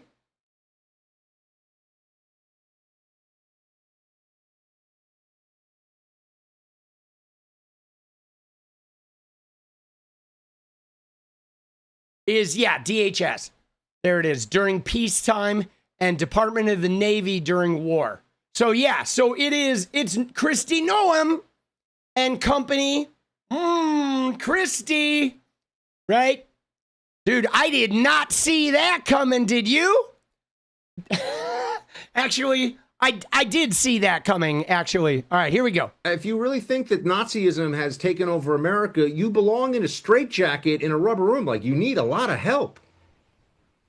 I mean, literally, Mark Levin was calling me a Nazi 2 weeks ago. That term is grossly overused. Whoa. It is a joke now. And because of fuckers like him, they've taken a term that has actual teeth to it, and they're working on diminishing that one too. It used to be a leftist tactic with the word racist and bigot. Now it's a right-wing tactic by guys like Mark Levin, who have... And the vice president who called Donald Trump Hitler, by the way. I mean, let's just not forget that the president, right, the vice president called his running mate America's Hitler, and he meant it, and it was accurate, and so, I mean, that's the original. Dude, they are Nazis. Megyn Kelly is a Nazi, boss. Boy, she doesn't like it, though. Boy, you see how impassioned she is? She called him a fucker. Dude, she went off, bro. Lost it, actually truly lost it, and need, in my view, psychological help. Oh, if you really think that Nazi is... Dude, that's funny, isn't it?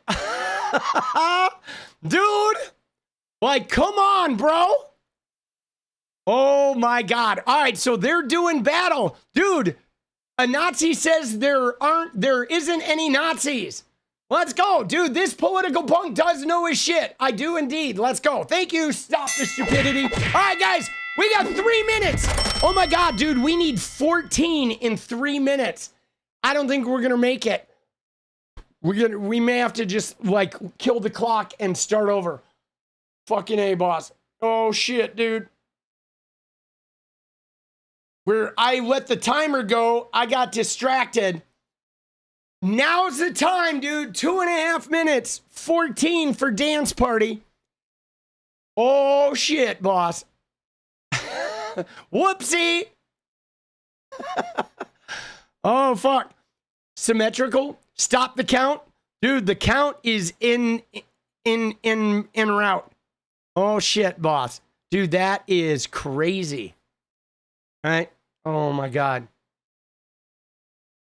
These people are not. C-Punk, let's go. 13. All right. Dude, we can do this. 13 in 2 minutes. 12. Let's go.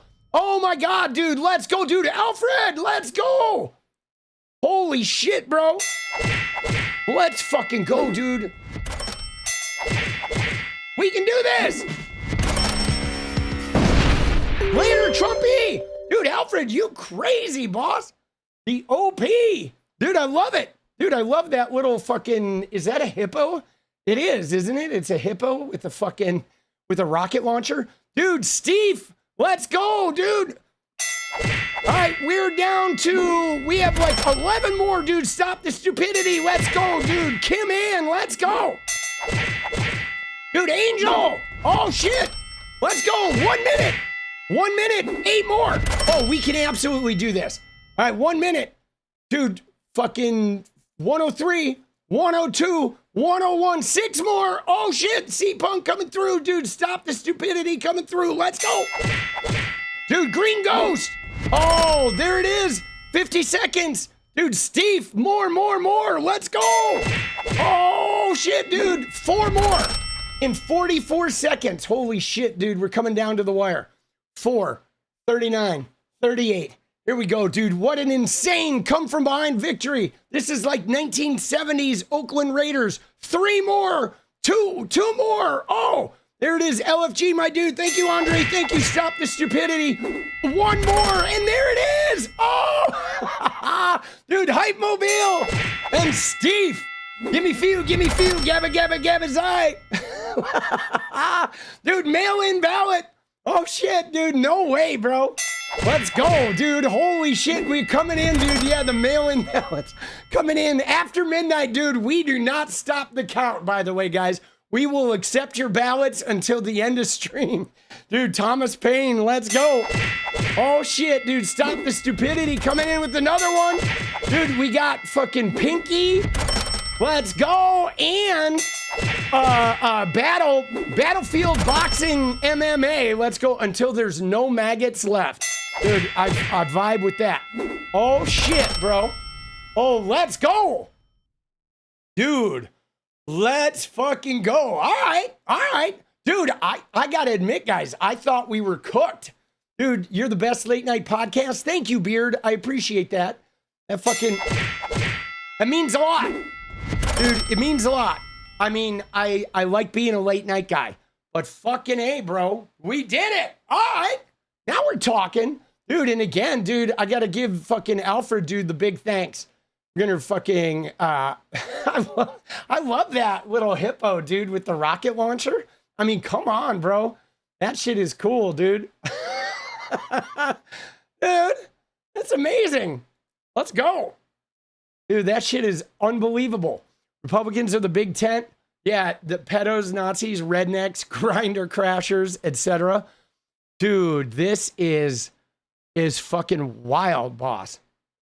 This shit is crazy. 80% humidity in Auckland. What is 18 Celsius? What is that? How warm is that? Is that like 90s? Right? Dude, yeah, no, this chat is about as good as it gets. So we have the dance party locked. So now we can move on, right? And now we can move on and finish our content thing here because we got that locked for the end. We're almost there. We just got a couple other bits to cover. I do want to cover the Candace O bit because this shit is pretty funny, okay? And so Candace Owens was on CNN. We're gonna get to this bit a little bit too, okay? This shit is pretty wild, okay? This shit is pretty wild. Now, so what's going on here, okay? What's going on here is there's like ordered to release his emails to Elon. No way. Is there a lawsuit going on, Proud Liberal? Is there a lawsuit going on in Texas about Elon bringing his company there or some shit, or having to do with some, because we know Tesla in building their little city in Texas and they wanted to like break environmental laws and shit. There's some shit going on. So that is interesting. Dude, we should fucking get a link and look in on that. But so Candace has been in the news in multiple ways today. Okay, the first thing we got to look at is this bit. So there is a CNN interview with Candace Owens.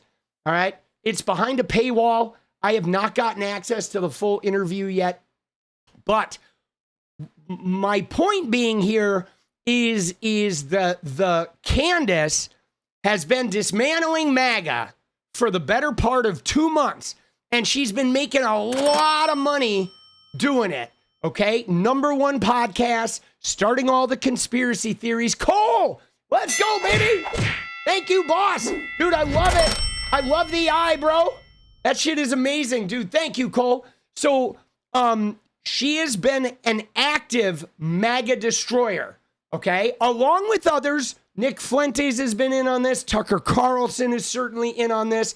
You know, Laura Loomer's doing her Trumpian version of it. They're all at each other's throats. You have like Megyn Kelly and Mark Levin. And I mean, everybody is going to town, okay? And this goes all the way up, right? The people at the Heritage Foundation have had to deal with Tucker Carlson platforming Nick Fuentes. And then, you know, having to like backtrack because he doesn't want to lose his evangelical, like Zionist donors.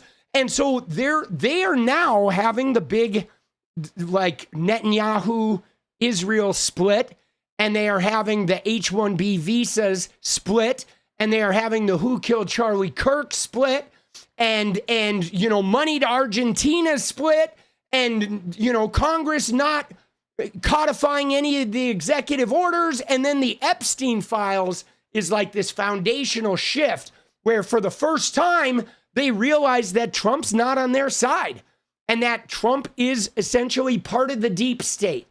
And whether MAGA admits it, I don't think a lot of them are admitting it, but I will say, as an alcoholic who had not yet admitted I was an alcoholic when I first went to AA, I can tell you on a subliminal level, somewhere behind the noise, every MAGA person out there now knows that Trump is part of the deep state. And in fact, maybe is the deepest of the deep state. And they just know it, even if they haven't admitted it to themselves. They know that, like, wait a second, this guy is not at all what he said he is. He is the swamp. And they may never come out and say it, but yeah, MTG crossing the Rubicon, we're not going to trust her, but that's making them realize, holy shit. And if they've been paying attention, guys, just to say, I'm not defending MTG, okay? There's room for her if she wants to come help us win. I'm fine with that, but I don't trust her. But if they're paying attention, here's what MTG did. Because the MTG thing, guys, is not even just about MTG being disavowed, right? But what happened with MTG is she never attacked Trump, guys. She never attacked him. She attacked Mike Johnson. She attacked Republican leadership. She attacked the behavior of Congress, but she never said one fucking bad word about Trump. Never said anything on any interview. She defended Trump. She always held him in high esteem, and he attacked her anyway. Okay? So the MAGAs that were paying attention know that she didn't say anything about Trump. And so he's exclusively attacking her because of Epstein. And that was a huge mistake of his. Okay? That was a huge fucking error on his play because he fucked up, bro. And now she's probably gonna fucking, maybe she'll say some shit. I don't know. We'll see. But that was a subliminal thing. Okay? And yeah, dude, she's still a degenerate, bro. Fuck MTG. But we'll use her to help win and help fracture MAGA. Fuck it. Like, let's run it up. Give her some gasoline and let her go. You know what I'm saying? But the point is, though, the point is like they, right? The point is he fucked up. Okay? But now, with all of that going on, guys, with all of that going on, they're coming for Candace. Okay? They are gunning for Candace, okay? Because Candace Owens is the biggest danger right now. I think Tucker Carlson is number 2, but Candace Owens is the biggest fucking danger to MAGA, the MAGA movement. She is like just gutting and disrupting and turning people against Trump, turning people against MAGA, turning people against Turning Point USA. She is like getting millions of views. people like me and a whole bunch of other content creators are amplifying her shit because we realize that she's burning it down. So we're like, fuck yeah, let's go get to the fire, get a couple cocktails in ourselves, right? Let's take advantage of this. But now they're gunning for her, guys. They are gunning for Candace Owens. And in particular, she did this CNN interview, which I believe was old. I think they recorded this in like the end of September. They're releasing it now, but there's a couple pieces that are hitting the internet today that are really, this is about, you know, fucking 10 days old or 2 weeks old. But this is sort of going to find its way out into the open with the shit that hit today. So let's watch a couple Candace clips and see how she's starting to be sort of exposed and set up. And you're right, Ark. I'm not going to argue with that. Arclight says Candace has always been a chaos agent, but yes, we like her chaos now that it's disrupting the other people. But let's watch this. You ready? All right, here we go. This is just a clip. I'm going to get some more of this and we can look at it, but this is just a clip here. When you say you believe that Charlie Kirk was betrayed by someone close to him, what do you mean? I think that in the coming weeks, there's going to be a lot of financial reports that are coming out. And I, first and foremost, do not believe that Tyler Robinson killed Charlie Kirk. I want to be very clear on that.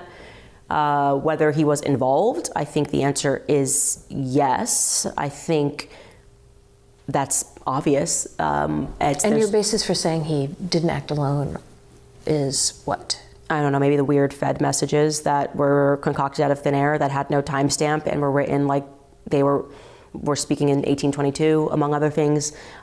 Their lack of an ability to answer any basic questions about what took place. But do you have any proof that the messages were made up? Because that would be easily proven. Yeah, but they didn't put timestamps on them, and Discord came out and said they didn't exist. This was supposedly text messages, not Discord messages. It's my understanding from the indictment. I actually did not read that they were text messages. The indictment calls them text messages. What would it be like the feds are like on a computer, like typing it out back and forth? That's exactly what it is. The feds made up the text messages. But you don't have anyone from like the FBI telling you that, or law enforcement? I have leaks. Okay. No. Has anyone leaked to you? And Tyler Robinson has. But has anyone said to you, even off the record, like, yeah, we faked these? I have very strong sources everywhere on both sides. Well, dude, this interviewer like set her up, okay? Set her up. Dude, Angel, let's go. I mean, yeah, no, this is some good questioning. Now, yeah, this is some solid fucking questioning because we're seeing how subjective everything that Candace is presenting. Okay, is, you know what I mean? The basis of this. Now, you know, you could sit and have a discussion about many pieces of evidence that seem, you know, questionable and talk into it. And again, this is an edit, so we don't know. I haven't seen the whole interview yet. They have obviously edited this to be very sharply like Candace is a fucking scoundrel. Okay, now, again, though, guys, this is targeted, okay? This is targeted, and there is a big beef with Candace Owens and her anti-Israel stance, okay? That is something that is very problematic for the evangelical billionaires that are funding the right-wing party. And yes, she is very anti-Semitic. So is Tucker Carlson. But so they are trying to gut her because she is exacerbating this Israel situation. Okay? And we'll look at the reporter because the reporter has an agenda here. Okay? The reporter has a very distinct agenda here. Okay, the reporter has a very clear, like, gutting of Candace Owens.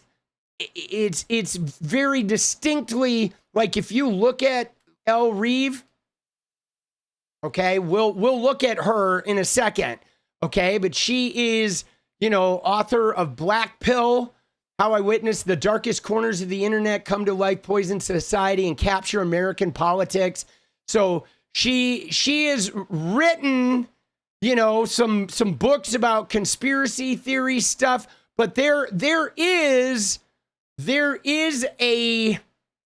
I feel like there is a distinct Netanyahu fucking angle here at play that is they're trying to trap Candace Owens because they want to make sure that Candace Owens gets lumped in with Nick Fuentes, right?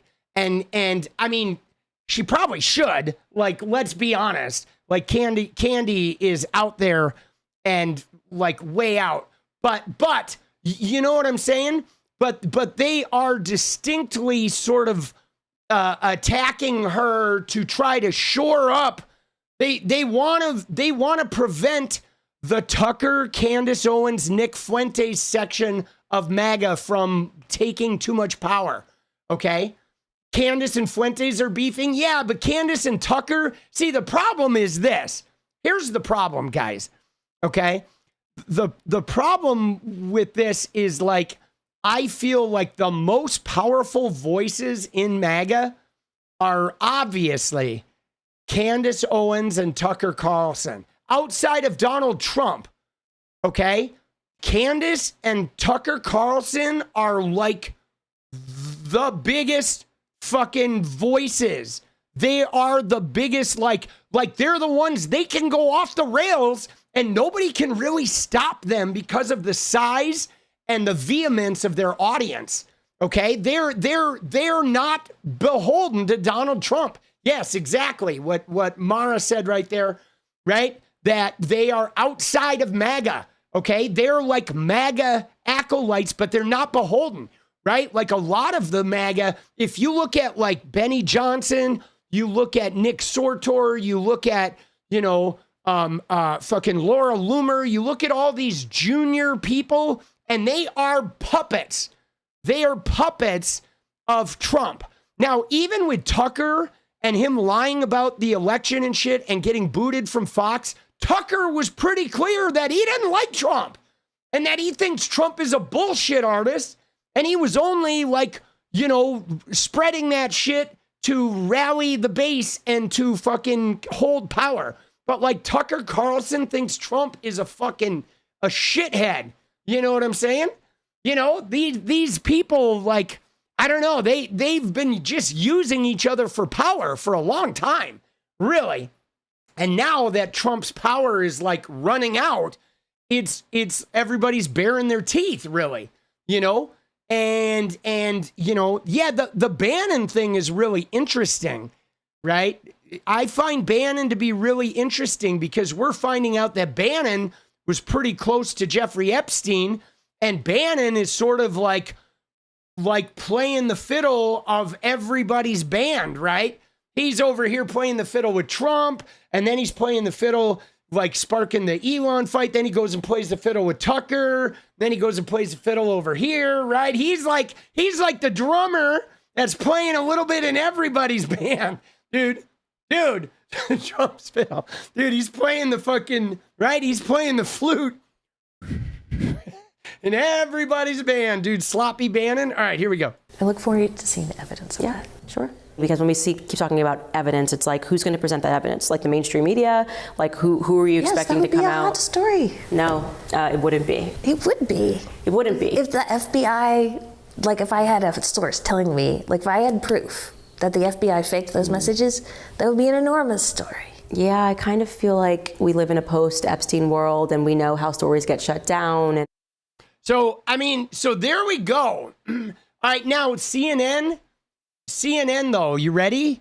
Here's the deal. So CNN is pretty fucking dirty for this because they paywalled this shit. Okay, so CNN, you ready? I mean, this is capitalism, guys. Okay, CNN got Candace Owens to agree to an interview, and then they released it under a paywall because they're trying to use Candace Owens to get a bunch of people to subscribe to their all access shit. You see what's going on? So they're just trying to monetize Candace. So they're being as controversial as possible, hoping a whole bunch of Candy Owens people sign up to CNN behind the paywall to like watch Candace Owens. So all of this shit is just propaganda on top of propaganda on top of propaganda on top of propaganda on top of, chaos. Okay? Dude, it is, welcome to late stage capitalism. But so they definitely went back and forth. All right? And Candace Owens said, my CNN interview was booked before Charlie died. It was related to my book launch. We kept the interview, which took place 20 days after he passed. So this interview was in September. And we told him in writing multiple times I wanted no questions about Charlie. Despite this, CNN and violated our requests and asked about him once cameras were rolling. Okay? And so then the reporter struck back and said, where is it? Where's the reporter? The reporter said, for clarity, Owens did agree to talk about Charlie before the interview. Okay? And then it says, so long as Charlie is discussed in a tasteful way, that's fine. I understand you have to ask. I would just keep it to 1 or 2 questions about his passing. She's still in mourning, so it's a sensitive topic. Now, this is interesting because those questions weren't about his passing. Those questions were about, like, her takes on the investigation. Now, the fact that this shit was in... See, here's where I get intrigued, guys, because they were talking about some of the things related to the indictment and shit, which was pretty fresh back then, right? I don't know exactly what day this shit is, but I'm wondering, why did they wait so long to release this? You know what I'm saying? You know what I mean? I don't know why they waited so long to release it. It's like they held it. They held it until, like, whatever, the time was right. There's some play going on here, okay? Because they are definitely trying to gut Candace Owens. Now, here's the thing. I don't care if they gut Candace Owens, because we know Candace is crooked, and we know her sources are trust me, bro, and we know she's a conspiracy theorist, and she's full of shit. But what I don't want is I don't want to lose her burning down MAGA, okay? I don't want her to lose burning down MAGA. I want to keep that going. But today, though, guys, Candy stepped in some shit, boss, okay? Dude, all right? Candace stepped in some shit today, boss. Let me find it. Oh, here, it's over here. This is a big one. All right, you ready? This is fucking is big, okay? So she gets a tip from somebody. All right, you ready? Let's watch this. Let's watch this clip. Bro, oh man. Dude, and I honestly, I don't think this is going to affect her audience. Because I don't know, like, here's the thing that's hard, guys. I'm trying to understand who her fucking audience is. You know what I'm saying? Like who the fuck is her? Hold on, I want to find. All right. Like, the thing that baffles me about this is like, who the fuck is even watching this shit?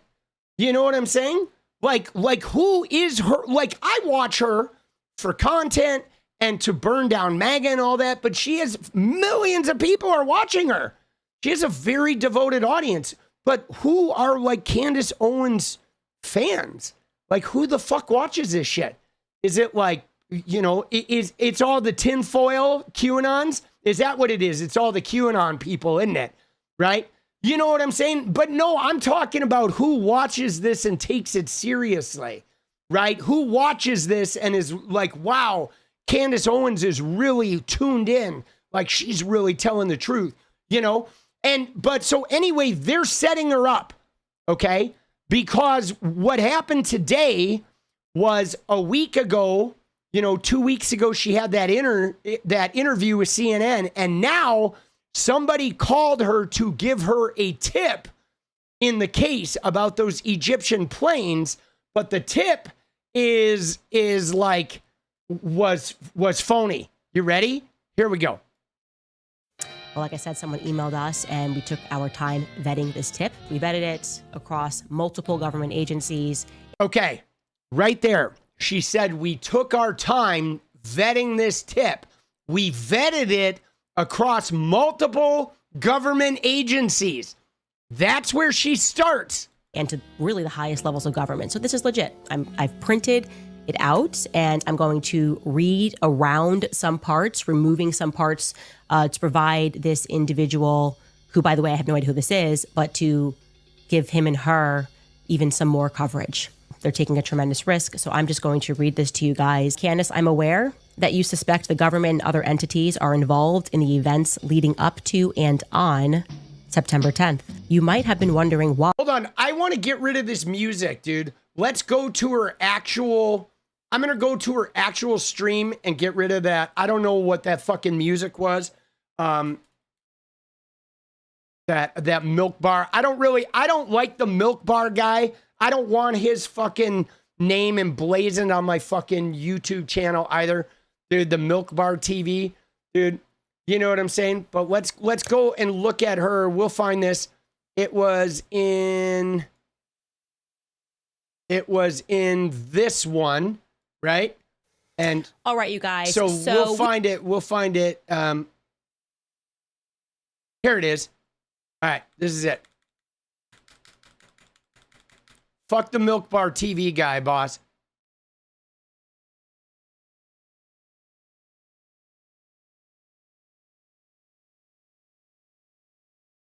All right, here we go. To provide this individual, who, by the way, I have some parts plausible to us because it out that this was just a fuel stop, right? Are you ready? Like, let me fuel up my. So now she had this thing about the Egyptian planes. So here we go. Military jet, and sleep on the plane. So there was something in Wilmington that held the interest of our Middle Eastern people that are here for some reason. Well, like I said, someone emailed us and we took our time vetting this tip because it seemed plausible, right? It seemed plausible to us that you guys are thinking maybe this was meant to distract us. We're going to run down this rabbit hole. And no, that's not the case. We vetted it across multiple government agencies and to really the highest levels of government. So there we go, dude. They vetted this, guys, completely vetted this tip. Somebody emails in with the big tip, some type of whistleblower that's going to give information about these Egyptian planes, okay? And she says they vetted it all the way to the highest levels of government. So this is legit, a legitimate tip, right? It's legit. I've printed from an rabbit hole. And no, that's not the case. We vetted it across multiple government agencies and to really the highest levels of government. So this is legit. I've printed it out and I'm going to read around some parts, removing some parts to provide this individual, who, by the way, I have no idea who this is, but to give him and her even some more coverage. Even though they said that they were very thorough in making sure it wouldn't get back to them, but you never know. They're taking a tremendous risk. So I'm just going to read this to you guys and I'm going to read it slow for comprehension because I had to read it slow myself for comprehension. It starts out with, 𝗙cie, I'm aware that you suspect the government and other entities are involved in the events leading up to and on September 10th. I am aware that you also tied the plane, SUBTT, yellow plane, to this and that you are receiving tips. You might have been wondering why SUBTT made so many visits to Wilmington, Delaware, out of all places, and I can personally answer that. What I can say about myself is blank, blank, blank. I'm not going to read that. I'm not going to read that. I'm not going to read that. Some people may tell you that SUBTT stopped at Wilmington because it was, quote unquote, just maintenance. That is not true. The information I am giving you will implicate the FBI and various other government agencies all at the same time. I am passing this to you because you are honest enough to see this for what it is. You may put this in your notes and reveal this pattern publicly, but this, and then he talks about why this information is dangerous, so I'm going to skip and get to the information portion. Here we go. The information portion reads this. As you know, on September 10th, an Egyptian government Dassault Falcon 7X, tail number SU-BTT, came into Wilmington, Delaware. I tried to pull non-public movement data, and it came up empty. For me, this means that the arrival was processed under a diplomatic and dignitary category, which would not show up in the usual places. That in and of itself Here it comes. Wouldn't be odd if we were talking about Andrews or Dulles airports. It's odd at Wilmington. You can't verify this next piece directly, but I can independently. I can confirm that blank uses vehicles which often leave and enter that airport when they do covert handoffs. Now, I have no affiliation with SU-BTT, nor am I an operator anywhere near Egypt or its planes, but I do know that only federal vehicles are allowed access to private gates housing government planes. Because of this, I can guarantee you that the vehicles affiliated with this workspace arrived and left inside the same window as SU-BTT. Government vehicles, Government vehicles either pick up, monitor, or escort every government plane that lands there. So that's the standard. It's every single one. Feds don't just leave foreign government planes unwatched. It's a government plane, not a ghost plane. Someone has to come out, and we all know they're not going to just call an Uber. Given that I know most of the locations that these vehicles visit, I am entirely confident in stating that the plane and those vehicles are connected to 920 North King Street, which is at a place that is marketed also as 1 Rodney Square. Nearly every federal vehicle that visits the airport will pass through King Street at least once, because that is where the majority of the vehicles are ultimately stationed. All right, so she's got this big tip that that plane is federal vehicles are feeding the people to that plane. That plane is a federal vehicle access place only. And they all are at that 1 Rodney Square, the 920 King Street, right? But here's the problem, guys. Okay, you ready? So the problem, fully vetted, mind you.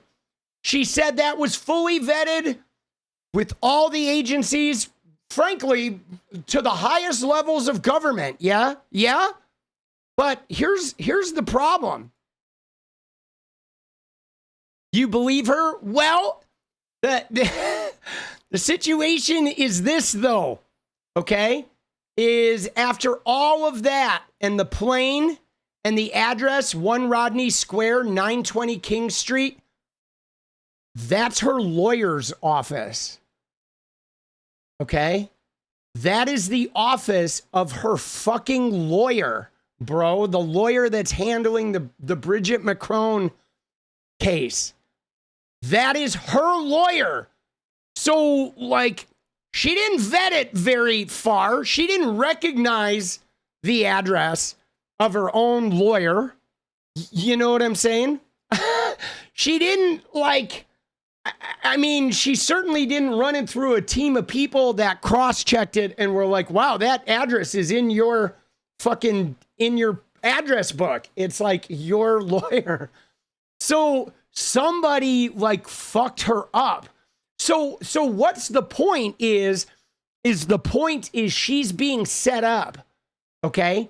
The point is a number of things. One, her number one podcast is being based on a whole bunch of unvetted, just whatever tabloid information, which we knew, and we're letting her run with it in order to, burn down MAGA. And we want her to get going. But the thing is now, guys, MAGA, the powers that be that want Nick Fuentes, Candace Owens, and Tucker Carlson to be quiet, which I'm guessing are the same people that are funding Erica Kirk and TPUSA. And they're maybe even the same people who actually offed Charlie, because we don't really know if Charlie was killed by that kid or not, alone, acting alone. We don't know. I mean, TPUSA's got those weird financials, millions of dollars moving unaccounted for, no tax papers filed. So she's hounding TPUSA, and now she's starting to get set up. Okay? But the problem is like, bro, I don't know, dude. This whole thing's gonna flame out, boss.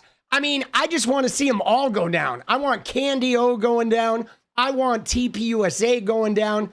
I want all of them going down. But dude, they are like starting to feed on her, right? They are feeding her down because they are trying to, they're trying to gut her influence on the audience because she's blowing up, okay? She is blowing up and blowing up MAGA, and she's blowing up TPUSA, and she is starting to sort of rain on their evangelical takeover parade. And so they're gunning for her now. And yeah, it was only a matter of time. I mean, guys, it's going to get worse. It's going to get worse, man. I mean, she's definitely getting the tip of the iceberg. So what does she say? She says, here's her response though. Looks like another round of a desperate and fake debunking regarding the Egyptian planes. Those federally sponsored trends are as fun as they are predictable now. I can tell you guys with absolute certainty that today I learned the federal government is in a panic about the mention of their joint DHS, FBI, and DEA office at 920 King. The tip proved absolutely solid, and I was informed so. It's now a fact that a foreign dignitary was picked up after arriving from Provo and then transferred to 920 King. So I guess, I mean, hold on, let's look. Because, I mean, it's entirely possible that there is a federal building at 920 King as well, right? But so let's see what we got here. And, well, all right. I mean, dude, well, that's crazy too, because they're like, her lawyer is there, but there is also an FBI there is an FBI outpost at that same address as well. You know what I'm saying? So, it's like, it's an interesting spin. Okay. They're like, let's do an AI check. Here, we'll do a grok check.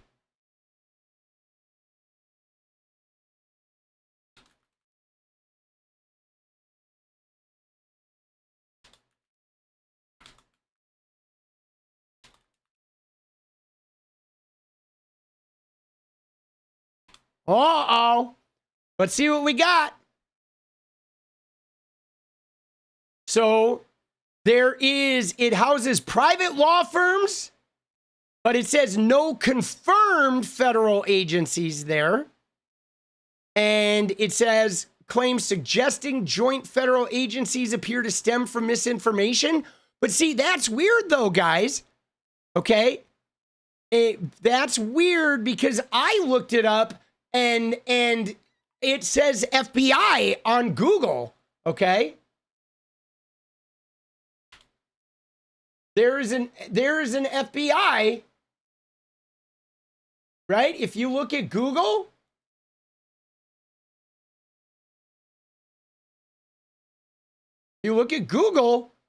there is an FBI office, right? Federal Bureau Investigation, but is that fucking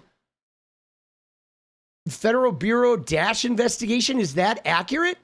You know what I'm saying? Like, did this get added? You know, I mean, dude, right? Because Grok's saying it doesn't exist, okay? And fucking, you live in Delaware, there is an FBI office building. All right, dude, I was going to say with a Google search, I fucking absolutely found that. But isn't that crazy? Look at Grok, though. Grok says there is no FBI building right? Now, dude, Grok, though.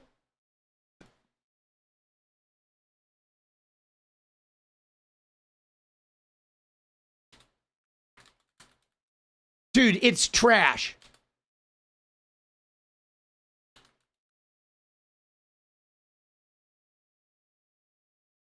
Dude, I never used Grok.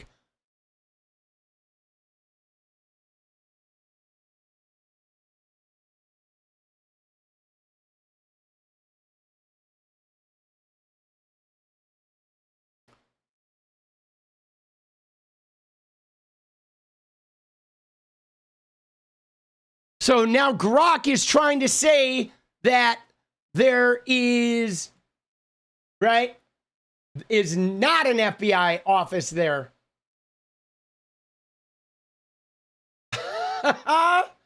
Dude, this is wild, bro. All right, let's see if we can find a list of all FBI field offices.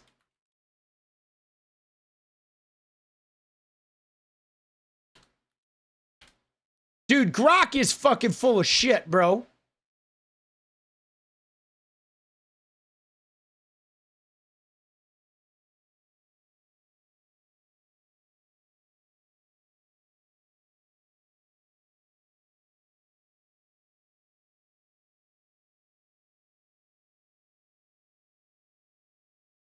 Oh, it's...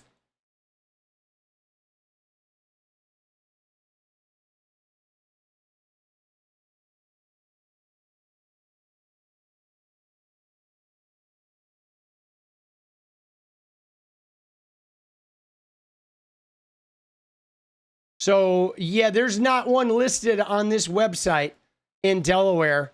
There's one in Baltimore.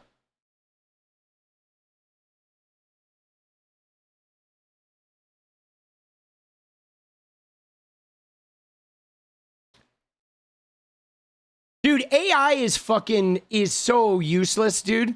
It really is.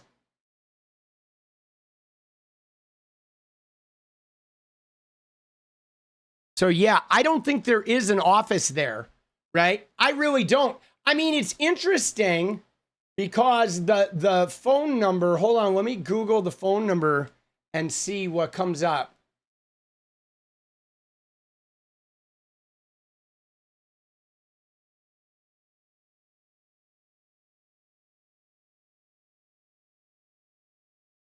All right, so there is an FBI address, and it is at 500 Delaware Avenue, right? It looks like some sort of local field office.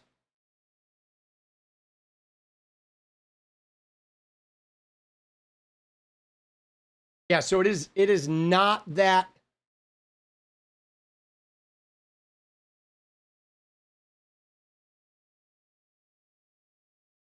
The Wilmington FBI. So the phone number is correct.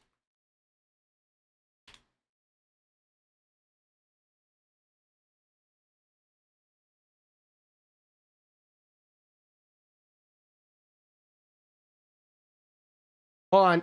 I'm fucking...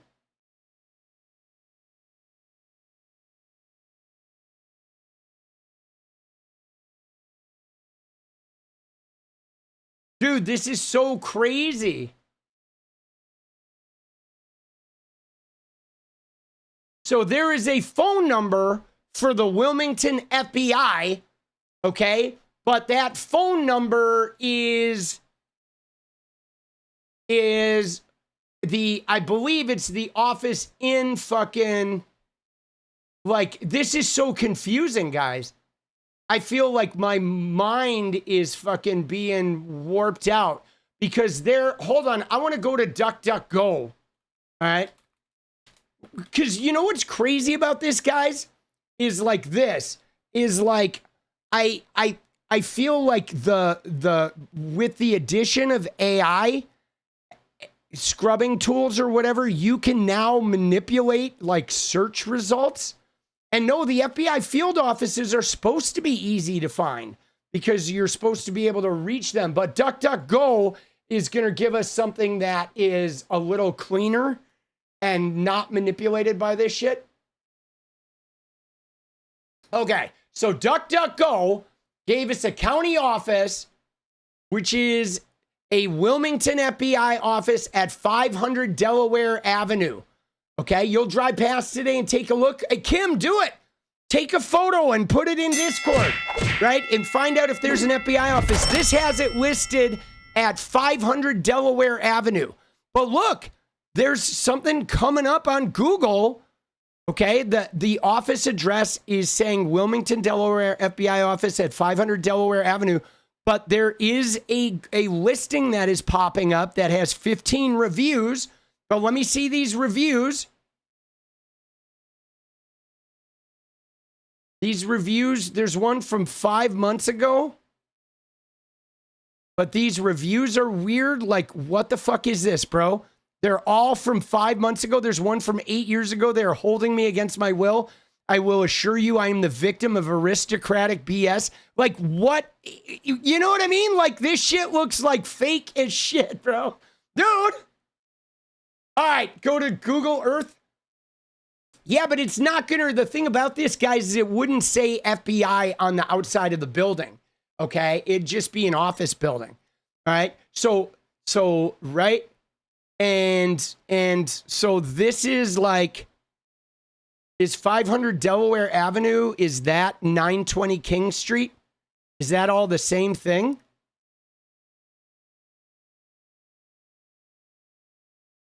Oh, it's all the same thing, guys.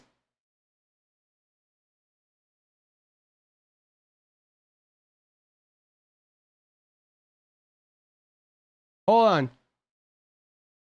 So I get what's going on. So there's an FBI right here, and this is Rodney Square where her lawyer is, okay, which is 920 King Street, okay? So yeah, so there is an FBI address right there, according to this, like 500 Delaware Avenue. Hold on, let me look at the maps here. Dude.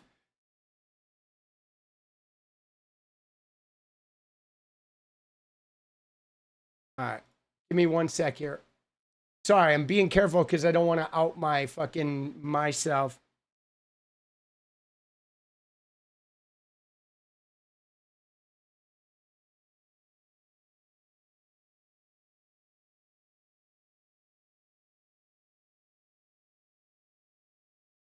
Okay, so 500 Delaware Avenue is over here, okay? There appears to be a discrepancy because there's a marking that's putting the FBI at this King Rodney Square, which is the address of Candace's lawyer, right? But the actual FBI, the Delaware Avenue address is, you go up 11th, and it is...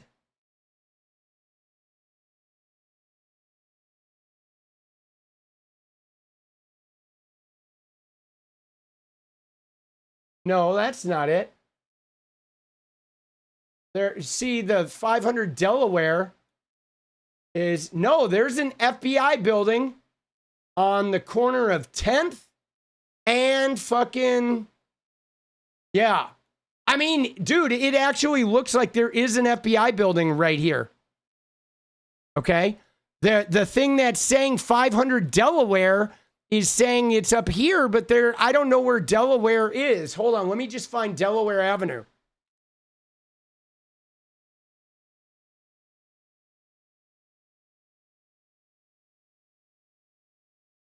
Oh, okay. So Delaware is all the way over here. Delaware is up here.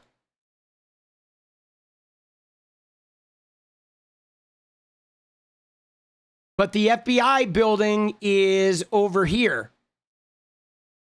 Dude, that's weird, guys. Like, I don't know why the FBI building says it's at 500 Delaware Avenue, number 300, but like 500 Delaware Avenue is a post office. Right? It's a post office on the corner of Delaware and 11th. All right? If we look at this map,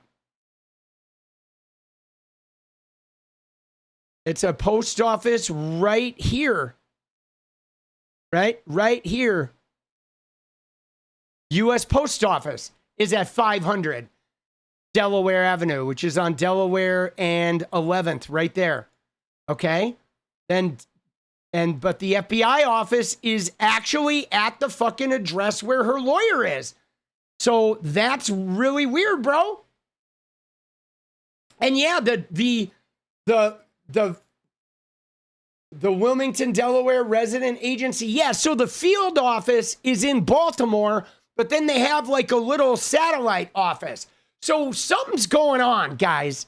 Like the fact that this is so like fucking, you know what I mean?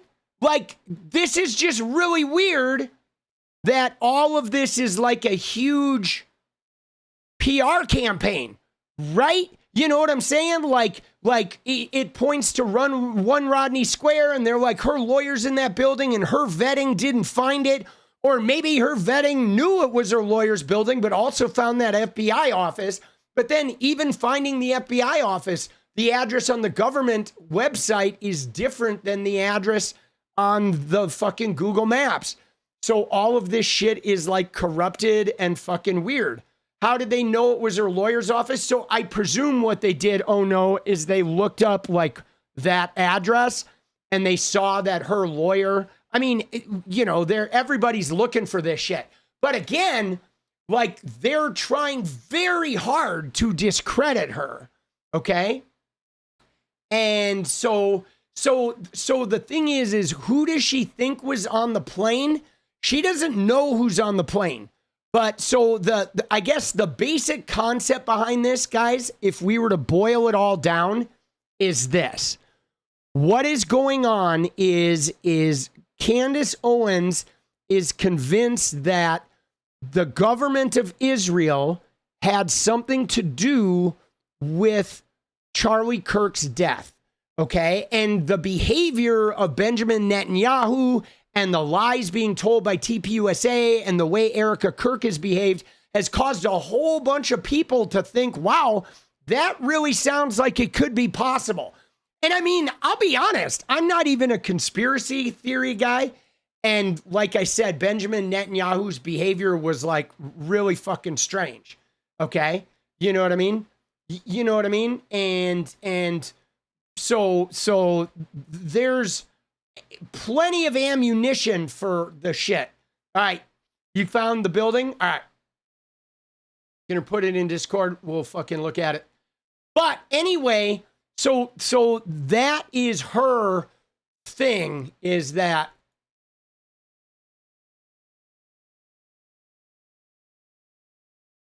so this is the building in question. Right? That's the building in question. This is the one this is the 920 King. Is there an FBI building here or what? So there's the building in question. But I mean, there's all kinds of federal buildings. Fucking everything looks sort of fed, but it has a law firm, Young, Conway, Stargat, and Taylor is what it is on the building. You know what I mean?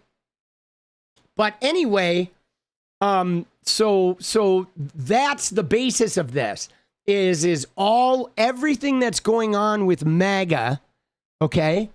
Everything that's going on with MAGA. So here's what I want you to do, Tourmalines. You ready? So I'm going to bring that map back. I want to show you here. So let's look at this map here. So look at this map. Is the building that you showed us, that Stargate, is that, what street was that on that you're looking at? You're standing on what street and looking at that building? Is that this building here? That's not the building with Richards, Layton, and Finger, is it? Because I don't see a Stargate, right?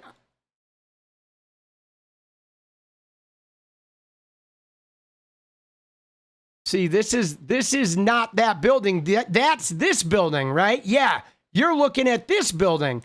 And the FBI building is supposedly the one across the street, the red one, okay?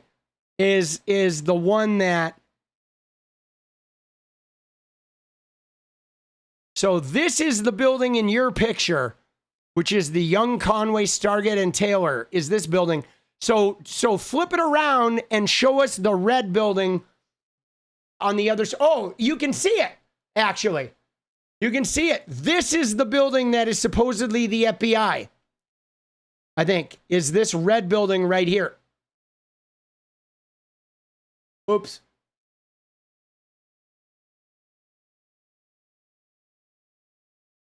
Oh, fuck, bro. What are we doing? Dude, my shit is fucking going haywire. So, yeah. Pretty crazy, bro. Oh, shit.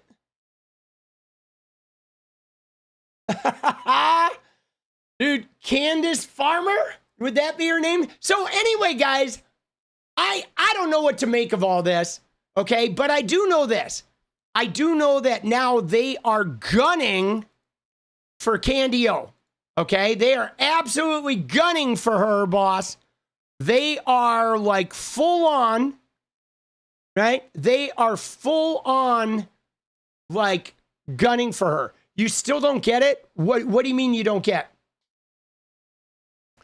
So, I mean, there's not much to not get. I mean, basically, you know, in a nutshell, is Candace Owens is like, you know, Candace Owens is creating a bunch of conspiracy theories around Charlie Kirk's death to discredit Benjamin Netanyahu, the Israeli government, the Zionist wing of the MAGA party, and simultaneously Erica Kirk and TPUSA. And she is pulling out information showing possible financial improprieties. And she's trying to blow the whistle on all that. And then everybody that is not buying into that is trying to say she's a crazy conspiracy theory person. And now what they're doing is they are trying to discredit her publicly. You know what I'm saying? And everybody is sort of clamoring. And this is just one of many power battles going on in MAGA, okay? Because what also is happening is you have Megyn Kelly and Mark Levin, you have Tucker and Nick Fuentes against all of MAGA, right? You have like Kevin Roberts and the Heritage Foundation supporting Tucker Carlson, but now having to disavow the Nick Fuentes thing because the Heritage Foundation is funded by a bunch of dark money. This is the money behind Trump, okay? And so there's fucking, you know, I mean, there's just a lot of MAGA battles going on. Now, my thing is I don't give a shit about this. I just kind of want to go to every fight and sort of like fan the flames, right? You know what I'm saying? Oh, shit. How can we do this? How can we get the flames fan? That's what I want to do. All right. Seriously. I want to fan the goddamn flames, boss. The whole 9 yards, bro. So what do the offices have to do with it? It was part of the setup. If you miss that part, you'll just have to go back in the stream, right? Somebody set her up by calling in a tip, and then the tip happened to be an address that also contains a law office that she works with. So they're trying to discredit her, but she's saying there's an FBI building at that address as well. But again, like, dude, all of this shit is just chaotic, you know? I mean, because if you go to those federal buildings to answer Elf's question, dude, every federal building is filled with law firms and government agencies and, you know, whatever. you know what I'm saying? Like all of those buildings, if you go down into the downtown area where the federal courthouses and shit are, there's just, you know, law firms and FBI offices and DHS and Homeland Security and like whatever. You know what I mean? Well, no. So the field offices are FBI, right? But then so FBI has little offices in every major city. They have field offices in like 20 locations. So the field offices are FBI buildings, but then they have offices in like every major city. There's some type of FBI office that's just a, you know, it's like just a, you know, if the FBI ever gets sent to that city, they will work out of that little FBI office until they rent. You know what I'm saying? Like they have little offices that operate nondescript that are just like, you know, dispatch points if they ever have to go to Wilmington, right? Because they don't have a huge field office and everything. They don't, right? They have, you know, the field office may be in Seattle, but then they're going to have a little office in Olympia and Spokane and fucking, right? They'll have a field office in Seattle that functions the whole Northwest, but they'll have a little office in Spokane and Olympia and Boise and Portland and right. And so then, you know, it's like little outlets, tertiary sort of offices that, so they have available working space if they ever have to dispatch somewhere. And they're not always in federal buildings. Like the field offices are, for sure, where they're doing trainings and having their command centers and shit. But they have little FBI offices in all kinds of office buildings around the country. You know what I mean? It's like, yeah, they're usually, you don't even know they exist, right? Because they'll be, you know, on the 7th floor of some rando office building, right? And you know what I mean? It's like, dude, they're sneaky like that shit. But yeah, dude, Candy O though. Oh, dude, of course, she's in the middle of the scandals, right? But to the point is Candace wasn't wrong. So, I mean, I don't know, right?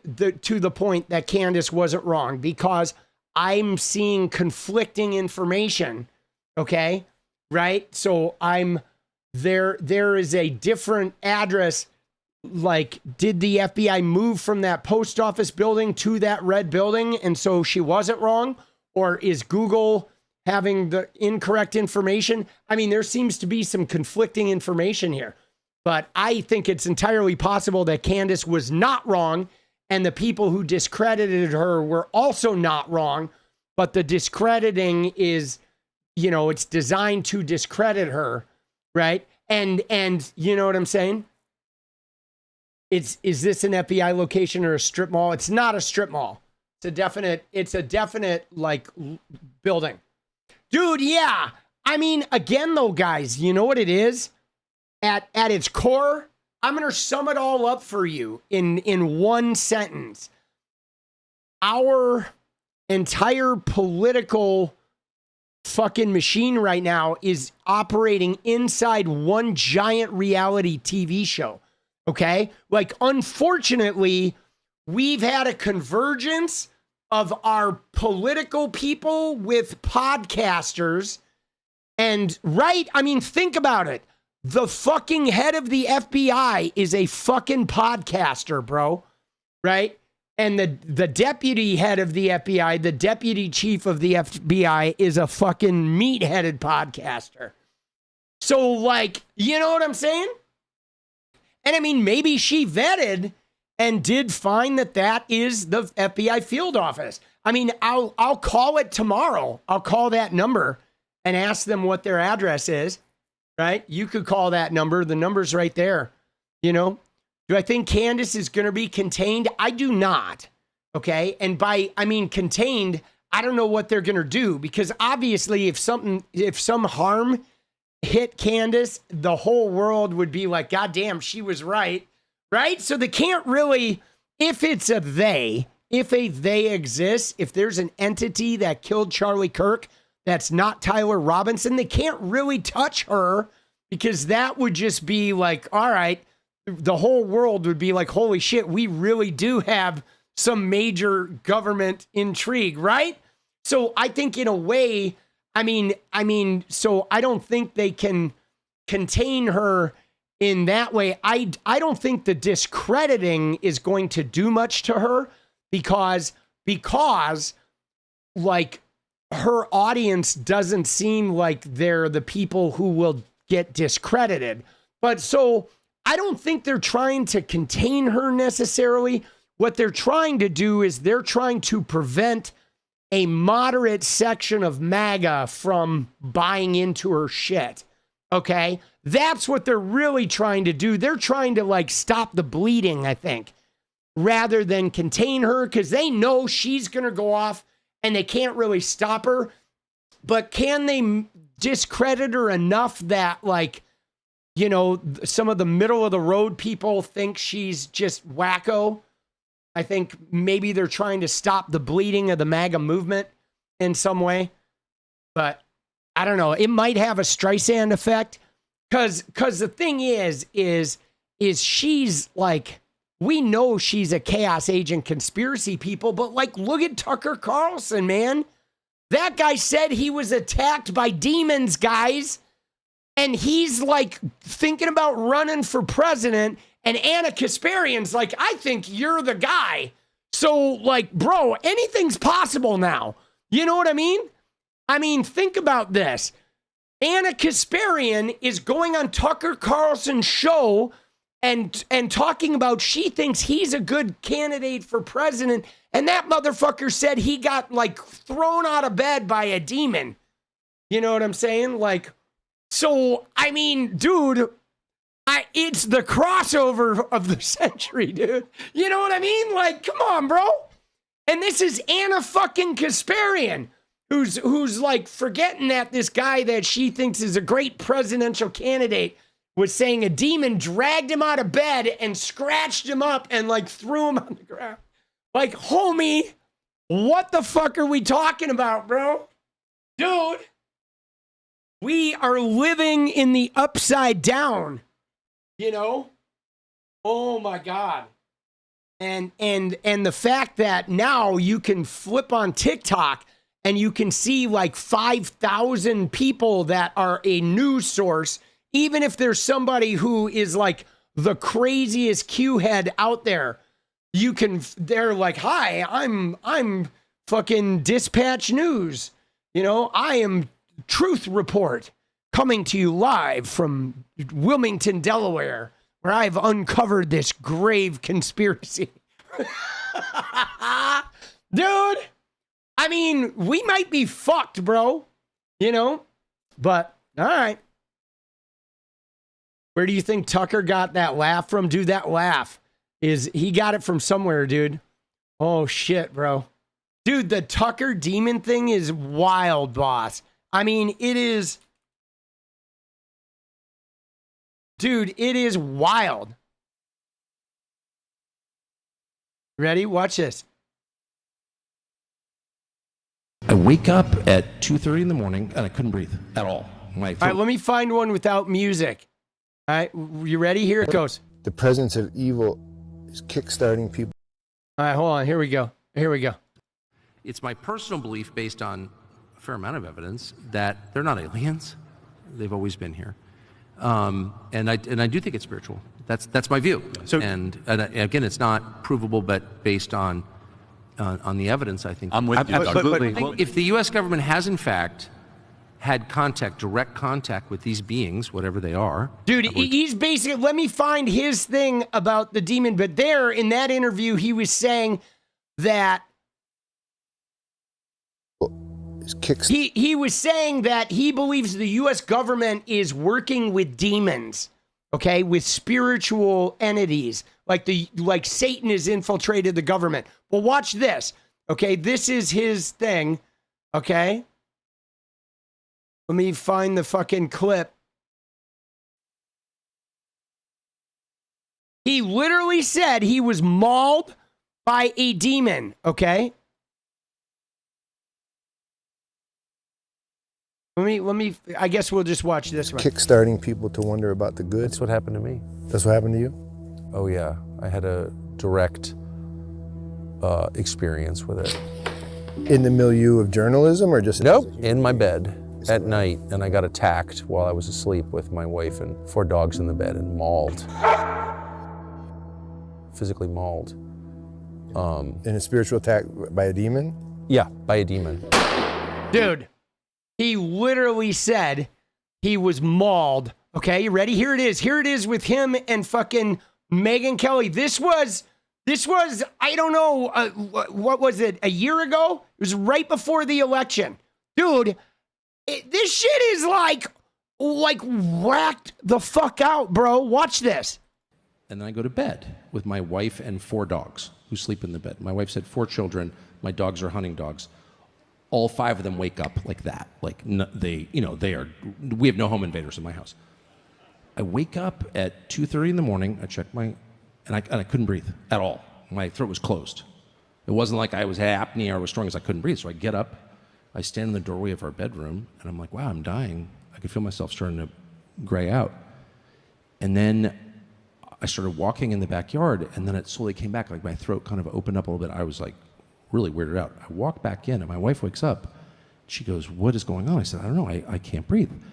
I feel better now. And all of a sudden, I had this horrible pain underneath my arms, like on the side of my chest, like bad. I thought I'd been like ripped with a knife or something. It just was very intense. So I go into the bathroom, I flip on the light, and I have claw marks on both sides, on right and left side on my ribs, and they're bleeding.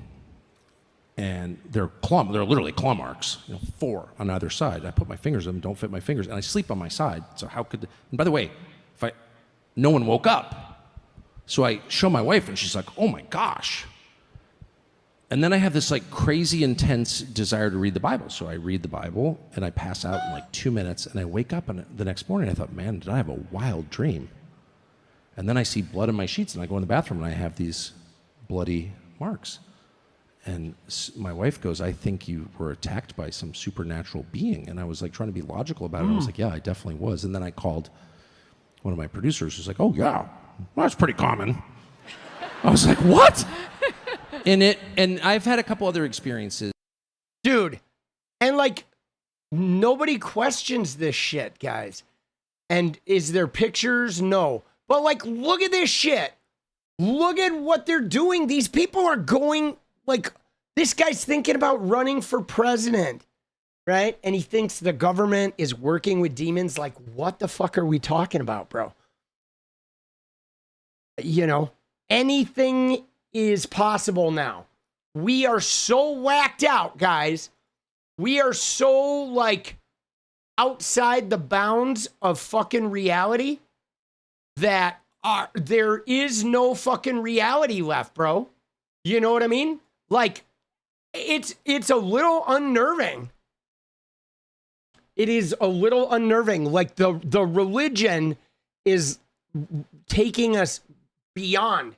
And now this has been part of the MAGA. This specifically was a big part of Charlie Kirk's thing, was using people's religious programming and using people's fear of like going to hell to start to influence their political decisions. This has been the biggest change since Trump and the evangelicals is they have started essentially, you have a bunch of pastors that are now going to their congregations and saying, if you want to go to heaven, you have to vote for the Republicans. I know it seems like they're crazy. It seems like they're not the right people, but trust me, this is God's will. And if you vote for the Democrats, they're supporting transgender people and the gay people, you're going to burn in hell. So they are trying to weaponize people's fear of eternal damnation. And they're trying to start using the church in this direct political sort of, recruitment shit. And this is, I don't know. It's a little fucking scary to me. Because I grew up in the church And the people that are devout Christians are like, their devotion to non-reality is pretty intense. You know what I'm saying? Like, they live outside of reality. And so once you really start feeding that beast, it can have very unpredictable results because they're like very feverish with this shit. You know, the fear of eternal damnation is a very powerful manipulator for people that are caught up in that. I mean, I think it's like a type of mental illness. I do. I think it is, you know, it's definitely a type of mental illness. It's not in the DSM yet, but it probably should be. It's pretty wacky, you know? You know what I mean? It's pretty wacky. But on that note, though, guys, I got to go make some vids, baby. All right? It's time. It's time to bolt, right? It's time to bolt. It's time to dance. All right? We got to dance this shit away, boss. All right? Oh, Lord have mercy. Delusional is right, boss. Dude, there is so much delusion going on. All right, you guys ready? You guys ready for the dance, dude? You earned it. Let's go. Let's get edit mode going.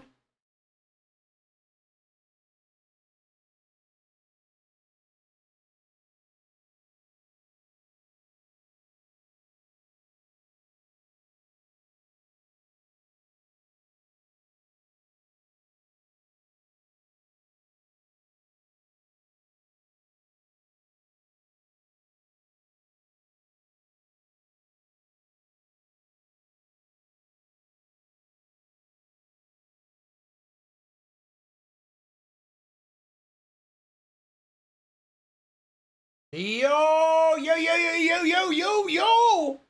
Let's go.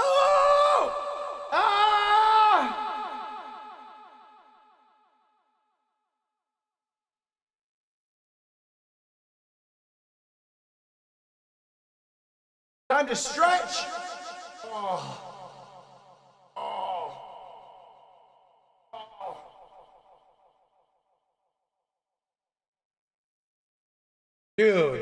Dude, their whole shit though, guys. I mean, look at who MAGA is now.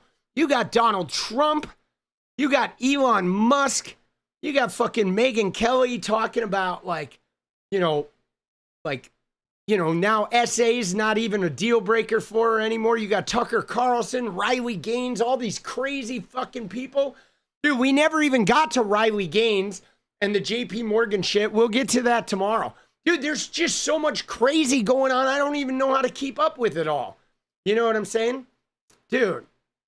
And a lot of mental illness. Dude, Zuckerberg. Like, tell me Zuckerberg doesn't have some type of fucking mental illness. Like, my God, bro. And everybody is like, it's like conspiracy shit. You know, I think a lot of people start monetizing those conspiracy crowds because they're so like devoted, okay? The QAnon people, the people that are thinking about fucking adrenochrome and all that shit, they are like devoted. If those people end up as your audience, like you can lead them anywhere. They'll follow you. Even if you get discredited, it's the government doing it, right? You know, once you get into that conspiracy shit, like you can be proved wrong. And you can say the government is out to get you, they're destroying you, or you can go divine like Tucker and be like, it was a demon. The demons are attacking me. I mean, it is fucking like, dude, this shit is like over the barrel, dude. Yeah, dude, Republicans should be banished from office. I agree. But now, dude, they're fucking...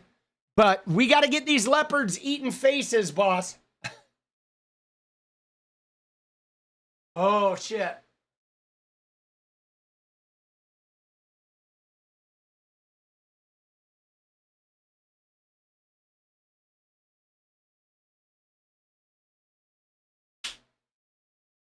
All right, you ready? You ready for the dance, dude? All right, let's get into it, baby. Got a little deja vu coming your way. Let's go. Come on.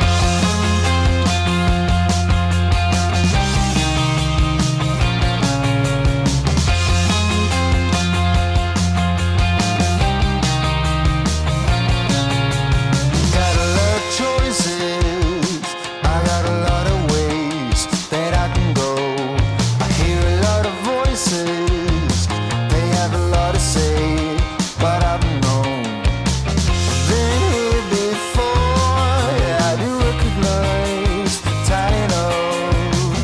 There's marble floor, and I don't need my eyes to see what lies behind that wooden door. A little deja vu, I'm gonna get it right. A little time with you, and I can see it like things will turn out okay. Everything lately, I'm feeling so familiar.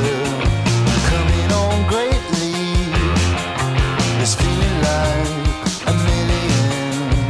I've been here before, yeah, I do recognize the title. This marble floor, and I don't need my eyes to see what lies behind that wooden door. A little deja vu, I'm gonna get it right. A little time with you, and I can see it like. A little deja vu, I'm gonna get it right. A little time with you, and I can see it like things will turn out okay. Let's go. Coming up slowly, this feeling that I have now, almost a bit holy, a notion that I will make it out somehow. A little deja vu, I'm gonna get it right. A little time with you, and I can see it like. A little deja vu, I'm gonna get it right. A little time with you, and I can see it like things will turn out alright this time. I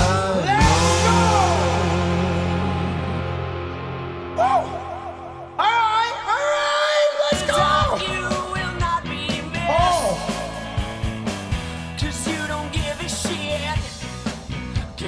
dude, it's getting crazy, bro. It's like our politics. Our politics has become a reality TV show. Dude. You know what I mean? I mean, that's really what it is, guys. It's like our politics has fused with reality TV to now, like, the people governing us are like reality TV drama freaks. Dude, it is a joke. It's like everything is just disintegrating.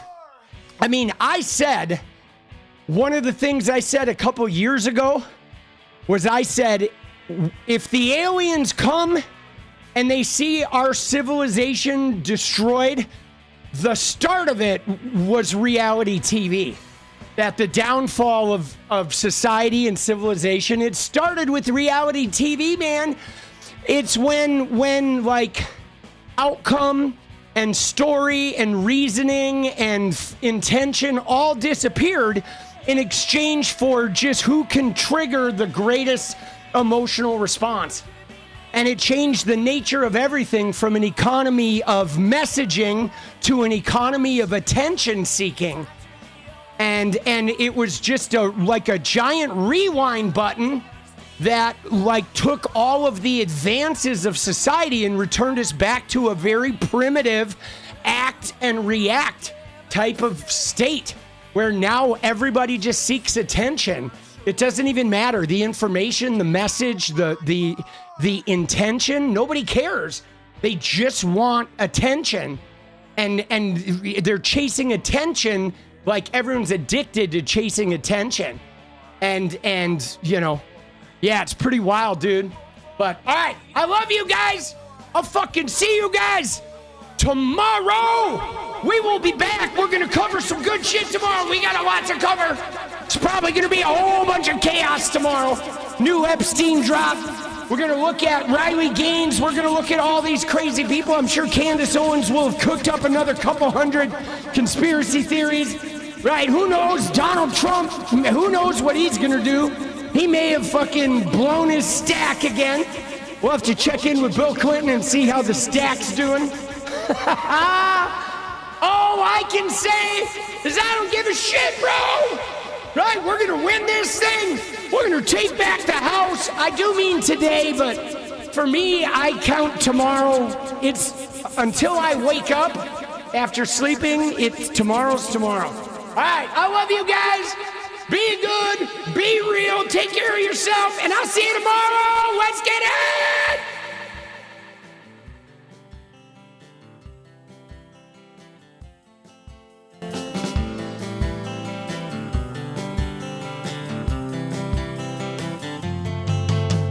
Hey, I just want to change the world.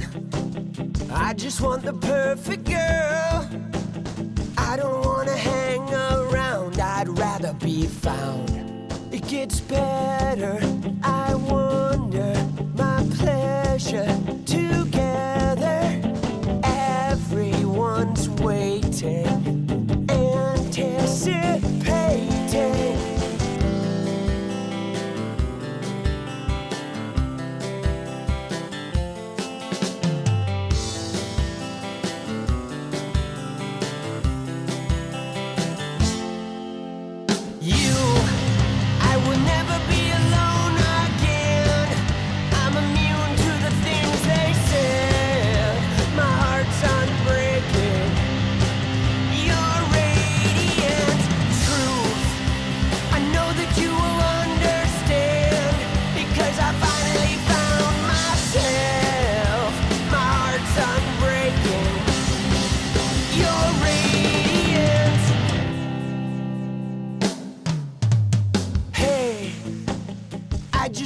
Change the world, but I'm not gonna wait my turn.